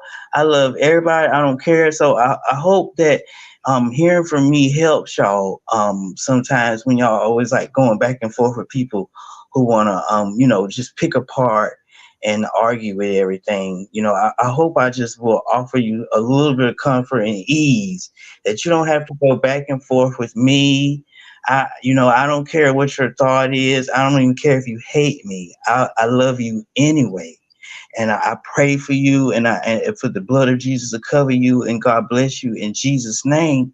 If you believe in him or not, I don't even care. I just love you, and God bless you. And if you don't want God's blessing, fine. I'm just teasing. I'm sorry, I missed it. I said no. Making more dad jokes. That's okay. Deacon, thank you. This is why I love you. I just do. I just love you. You're amazing. You're amazing. Deacon, I love you too. And thank you so very much. And we'll keep on that's all. I'm not gonna say too much. I'm sorry. I don't want to cut you off. I just want to say I don't want to talk, too much and take up time, y'all. And I didn't hear the show, so I shouldn't comment, too much about it. That's what I do know a little bit about Antichrist of what I study is that it's not necessarily just a person, it's a spirit, or you can say it's an energy, or it's a vibe. It's anything that is in opposition. Anti can mean opposition, it can mean against, or it can mean substitute. So it could be opposition to anything of Christ, and mean anti-Christ, opposition to Christ. It can be attack against Christ, or it could be a substitution for Christ. So it could be a fake Christ, which would be an idolization or a creation of a deity that really doesn't exist. It's an idol. A Christ from Wish. Yes, basically, you can say it like that. Yes, because it doesn't represent God. If it does not align with God, no matter what we say, even what I'm speaking, I'm a deacon, I'm ordained, and I'm actually married to God. I'm married to God. Deacon, so I have to pause you because I have to ask this question. And when I ask this, I mean this. We've had someone really legitimately more than once make this claim. But are you in a sexual relationship with God? Oh no. It's not sexual. You're like, listen, it's a different type of married. Okay, listen. Yeah. I mean, We you all can have our say, different type of relationships. yeah, you can say it's it can be sometimes sensual, I guess, because we're human, and God comes down to meet us where we are at. That's the beauty of God, is that our Wait, actions get. sensual and meets you where they're at but no lingerie? Well, I mean, Wait, what do you mean? I Well, can't, I mean. I can't really speak for God and people's different relationships with Him. Sure. All I know is that I'm not in a position to judge someone else's situation with God, whether they have a relationship with God or not, because everyone's relationship with God is different. And I have had extremes that people could consider, whatever, if they wanted to judge. So I try to stay out of that, only in regards to someone's personal safety. If I feel like something like that's a matter, But or if if I they have just. a Victoria's Secret gift card, does it help me with God or hinder me with God? I You don't feel have to like. answer that. That's um, okay. I think it depends on what you want to do with your lingerie. If you want to use it to get closer to God, then that's what He'll meet you where you're at. I guess. I mean, I can't. I can't say I have a sexual relationship with God, because it's not like He comes, like, He manifests physically or anything. But I don't feel Him judging me. I feel Him still loving me, even when I'm in the midst of lust, because I'm still a human and I still sin. I do still feel His love. I do still feel his presence and His acceptance of me, and that guides me, that helps me to do more things that align with Him, even though I'm still in the midst of sin. Just because Have you ever seen the movie Ghost? yes. Is that how God does it? Just like you're sitting there, we're making like some sort of a Wow. sculpture, and then Actually, God's yeah. just hands. Yes, that is a Righteous brothers wonderful playing way. in the background. I knew Yes, it. I knew that's it. a beautiful way that you can look at that God and the Holy Ghost and Jesus, that they are actually like spirits, like ghosts, and they're right there with everyone. And it's so amazing that they can be with everyone individually like that at the same But can time. they all look like Patrick Swayze? Point of objection. Point I of mean, objection. Point of objection. In that scene, Patrick Swayze was not a ghost yet. All right. That's Yeah, very that's true. Point of That's objection. the backstory. This is That's the actually exposition. That's true. Okay. All right. Nonetheless, that is how I want my God to manifest. I know. I love these jokes. I love Amy. I love it. It is like sort of a creating an idol, though. So we do have to be careful. Like Patrick Swayze, I guess you could say he was a handsome man. Yeah, and God does have a very funny sense of humor. I'm telling you, He really does. He's not like this tyrant or this man with this beard that just looks at us. Where do you get that from? Telling you Where do you this. get that from, Deacon? Where do you get that from? I get that from God Himself. My experiences with the Father, my experiences with the Holy Spirit, my experiences with Jesus Christ. They prove that to me themselves. I mean, there's all this evidence and stuff that people can go through and debate back and forth. And Deacon, yeah, you ever meet someone who just got in a new relationship and they're just like, you gotta meet her. She's so funny. yeah. I'm not saying that's what you sound like a little bit, but I will say if you could get God and like we could do dinner parties, I'm all up for it. I can help. You know what? God is very accessible. It's not like like that. I mean, he is hidden, you know. But it's not like we can have experience with God right now. Like I can lead everyone to try to have, you know, they have their own experience with God. I cannot guarantee. I'm not saying we'll do that now, but I'm saying that like God is here. He's everyone. Like he hears. He's now. We're not And McDonald's. We can't have God, that kind I of pray. guarantee. He answers like right then, even if the answer is no. It's not like he's a genie in a lamp, though, that I can, like, you know, that we rub and make wishes. It's not like that, but he does. He rubs you. Yeah, he does that. Well, He does brother, that? I'm going to say this to you. I'm also, or was, an ordained deacon. You were, Zena? Yes. Oh, wow. Okay? I had my own little congregation. I had all sorts of weird things. And then I actually saw the light, and I'm no longer there. Yes, that's true. Because all the stuff that you just said, yes, I never found. I found the complete opposite. Yes, you did. You know what I mean? You I did. found the complete opposite.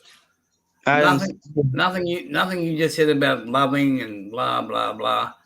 Nothing. I found nothing. Not even a small amount of what you just did. Yes. Well, I mean, we all know that. You demonstrated that when you were discussing the indigenous people. If I'm not mistaken, you were addressing whatever word that you use that the people in chat really want to curse you out. The word that you use, I guess, to describe indigenous people, but whatever word you were using, that's irrelevant. Well, it's not irrelevant. It's actually important, but it's another example that you did not find love. You're right. Because to me, I found more love, indigenous people, peace outside of the church. I see. Because if you found love in the church or outside of the church, that would help you to love the indigenous people and reach out to people instead of sitting back and judging them and saying that they're the problem. Maybe I never said that. So you just twisted my words. words. I don't want to start an argument with you. You're right, absolutely. And I don't think you're sort of privy to the conversation either, because you're right. That's right. You're right. I don't want to address that. I didn't want to go back and I also don't want to. I'm going to interrupt Deacon to give Deacon more time, though I will say, Deacon, I'm going to hand it back over to you because we are going to move through it. However, it is still his turn. And so, I'm so sorry. Everyone, I'm so sorry. I try so hard. I love having you, and you have good vibes, Deacon. We're happy to have you here. And I just wanted to say, I just stand by it.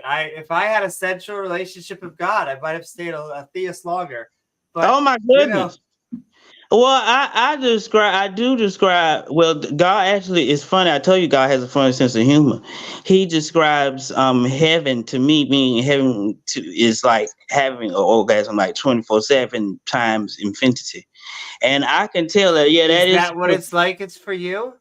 Yes, it's better than sex. It's better than orgasm because the love it goes beyond just physical. It's spiritual.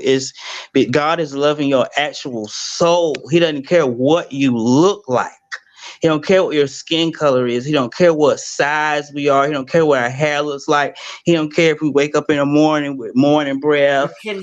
But can he get you there, Deacon? That's what I really want to know. Can he get you there? Nobody do me Jesus. He is my friend. I know what that song means. Can't nobody do me like Jesus. Let me stop. I am joking a little around. But what I'm saying, even when I'm in the midst of that lust, he doesn't judge me. He loves me. It's just that your partner never should. Right. Well, he doesn't judge nobody. I mean, he doesn't want us to go around hurting anybody. That is the problem. I think unless you're into that. People who go around and fornicate, making kids, not taking care of them, passing around diseases, using people as sex objects. That is the problem with sex. Sex itself is sacred.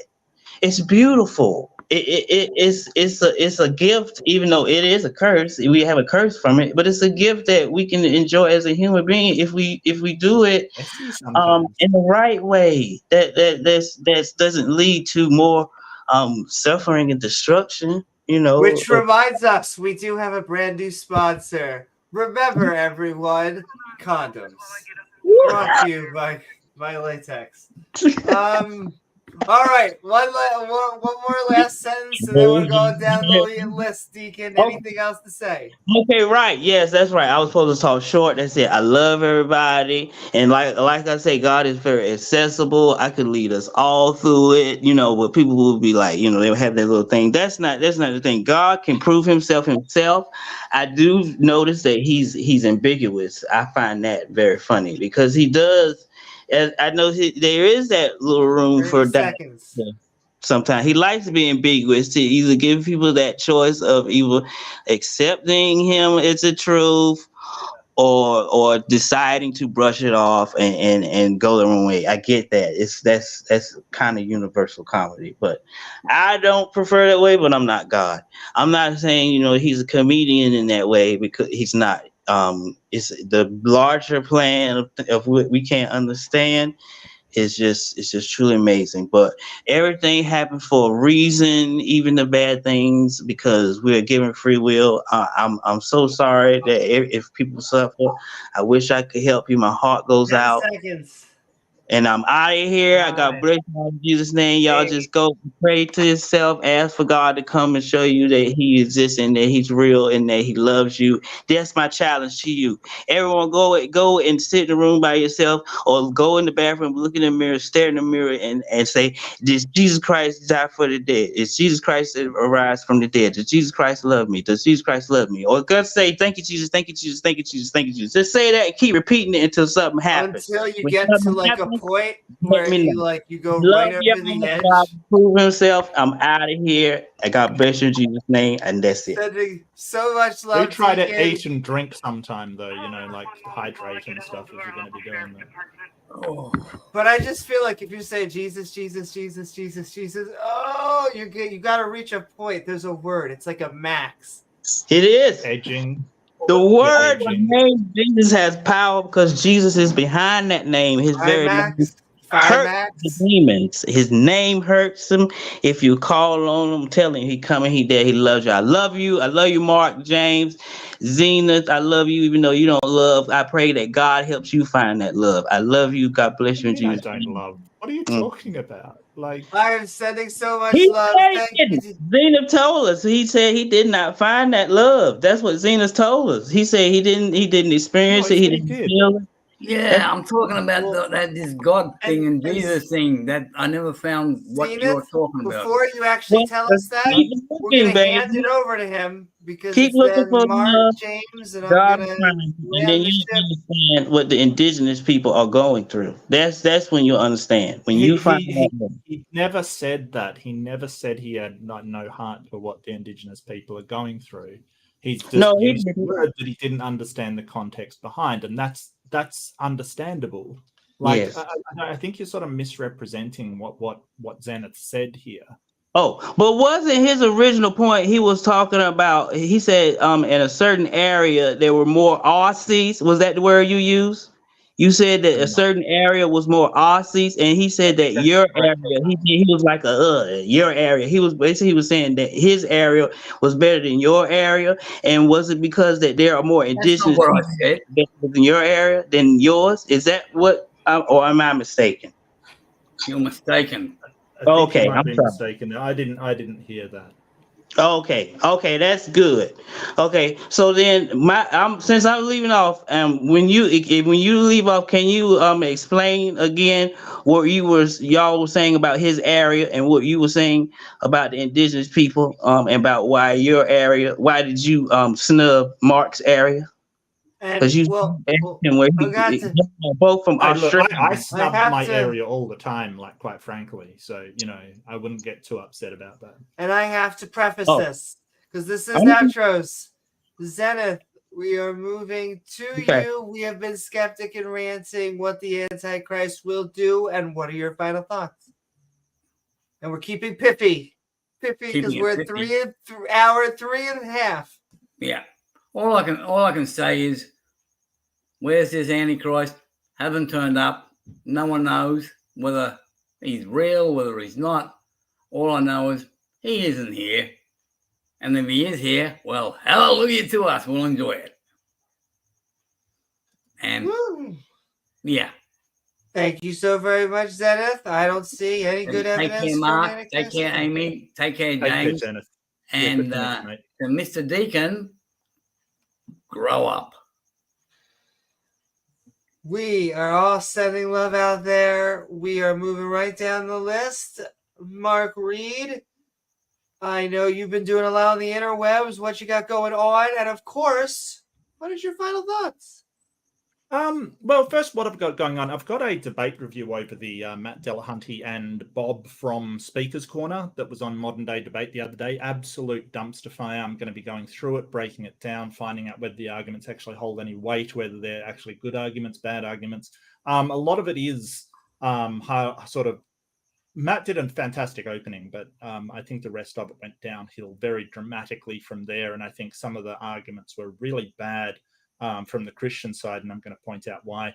Matt sort of, as soon as he didn't make sort of the other guy wasn't engaging with him and really engaging with Strawman, he probably didn't make the best ones either. So I'm not gonna sort of excuse Matt Delahunty as well just because he's Matt Delahunty. But it's very easy to sit back and sort of go, oh, well, he could have said this and he could have said that. It's really easy to do that after a debate, to sit back and say, hey, where could you have said something? So, I keep that in mind. Like when you review something, it's very easy to do as opposed to actually step up and do it in the first place. So, but that's all I've really got going on. I hopefully have another debate coming up. I'm just talking with Modern Day about getting it set up, which should be fantastic.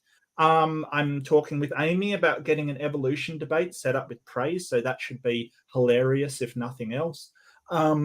That should be fun. I really enjoy that one. And then I've promised him that if I do that debate, then I'll do a debate on slavery in the Bible, which I'm quite happy to as well. So if he makes good on his promise, I'll make good on mine. Christians and slavery. I don't know where it is. Praise, dipping his willy into the evolution debate. Usually he doesn't.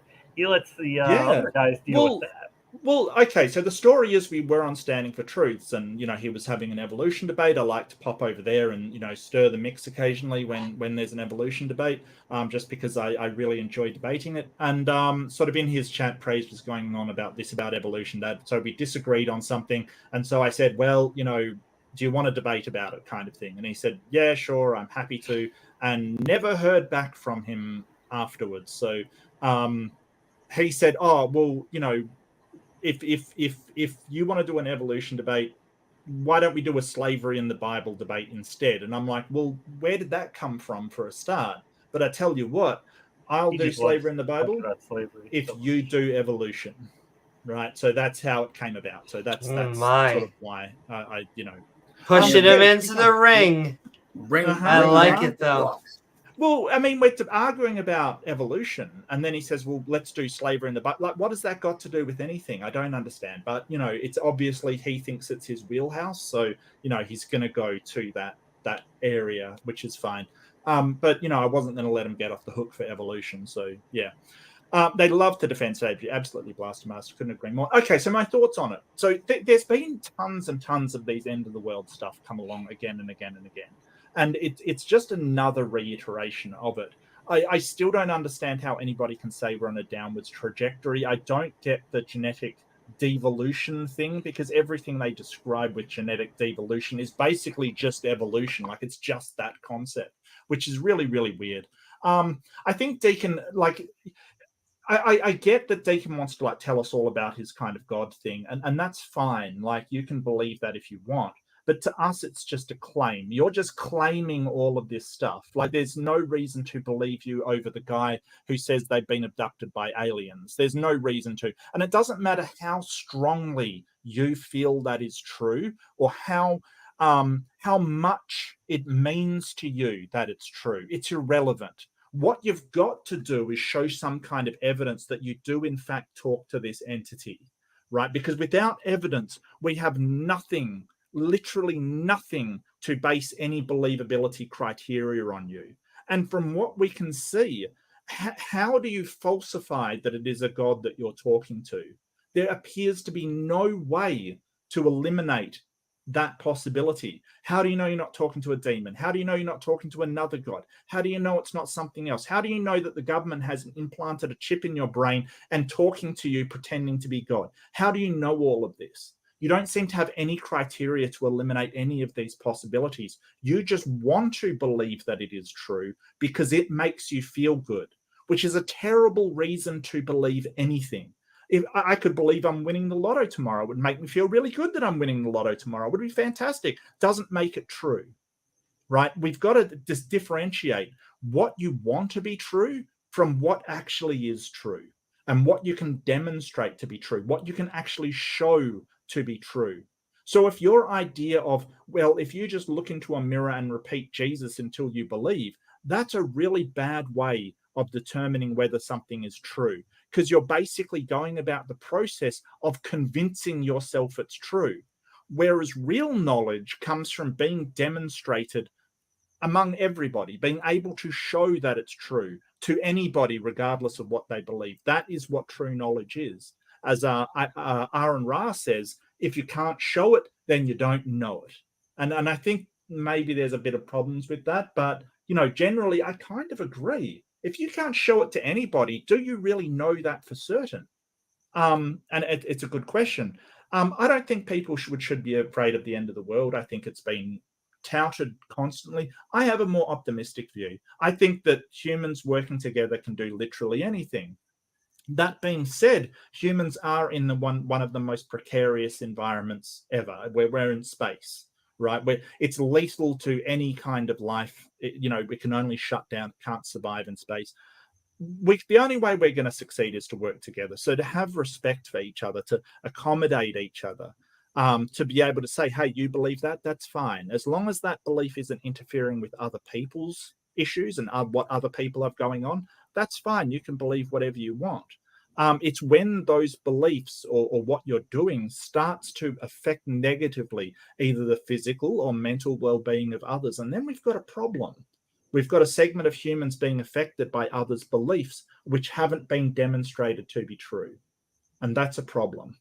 So I'll leave it there. Sorry, I probably talked too much, but thank you so much for letting me on here. Thank you for Deacon coming on, Zenith coming on, and of course, Amy and James, two of my favorite people in the world. It's been fantastic to be here. Thank you so much. I agree. Thank you, Mark. Thank you so very much, Mark. You should check him out. Just plug me. I'm fine. Woo! YouTube.com/Mark Reid Atheism. Check out all his debates. And yes, I want to thank you all for coming on the show. I'm handing it over to James to land us. Don't hand it over to me. I gotta run. Good night, everybody. Well, good night. I'm jumping Good night. James, like I have a parachute. I'm parachuting out. Yeah. You're gonna parachute With out. that, then, I am going to send out the Patreon. We are going to, within the next, I know I've been saying that more shows, but also Patreon-a-thon, as well as a whole bunch of extra support by supporting in there. But I hope you all had a fun time on this episode of Skeptic and Ranting, What the Antichrist Will Do, where we watched a video from the channel Lion of Judah on what the Antichrist will do in 2024. It's shocking. Right. We gotta wait for that. That's next year. I know. It's always the end of the world. For 2,000 years, it's been the end of the world. for a good time, worth the end of the world. Though I do want to thank my co-host James W. along with our panel, Deacon, Zenith, and Mark. I hear Peter's ding, ding, ding in my background, as well as the people in chat, our awesome mods who make this stream so great, and lovely viewers like you who make this channel even possible. If you enjoy the show, please don't forget to do all of the things that are ingrained into my brain. Like, follow, subscribe. Hey, you can share it if you're in a debate with someone. And then hit that bell icon to all so you can join our live streams. Or hey, why not leave a comment after the video is done? You can also leave a super thanks, and I used to say we'll read it back. I think people got shy about that, but we'll send thanks to you. The link of the Skeptic Ranting Discord server is in the description below, the link of which is available to all, along with our fantastic channel members who have our evolving badge system, where just over time, the creationists say we worship time, and yet somehow the badges just evolve. Yeah. And I'd like to say thank you, Mark, for helping me out with my wording too. Oh, my pleasure. Not a problem. Yeah. Like I said, I don't mean to offend anybody. That's I know. You know. I know. Yeah. Like I said, there's a lot of baggage with that word that you didn't mean to put that baggage. Like, it's not you that's trying to. It's just that's what comes with it, just automatically because of the history of the word. Yeah. And you know, I realize that you probably didn't mean all of that baggage, but it just comes with that baggage, unfortunately. Yeah, apparently. Yeah. All right. Well, that's all right. Well, you put me straight. No worries. Mm-hmm. All right, sending love to all. Though there are many debates upcoming, I'm about to do another Theist Helpline on Sunday, created the executive producers of which are Randolph, Richardson, and Taco. But come join us. Myself, T-Jump, and X will definitely be there. And the best way to support the show, finally, I already sent it in there, so with less clickety-clack, I need to do the thing that Mark told me. What? You makes it, you can't hear clicking. But there it is, patreon.com/Amy Newman. I am Amy Newman, and we will see you all on the next episode of Skeptic Ball Z. Good night, y'all. Mwah. Also, Azur, you should be in the closing, adding him in there, updating.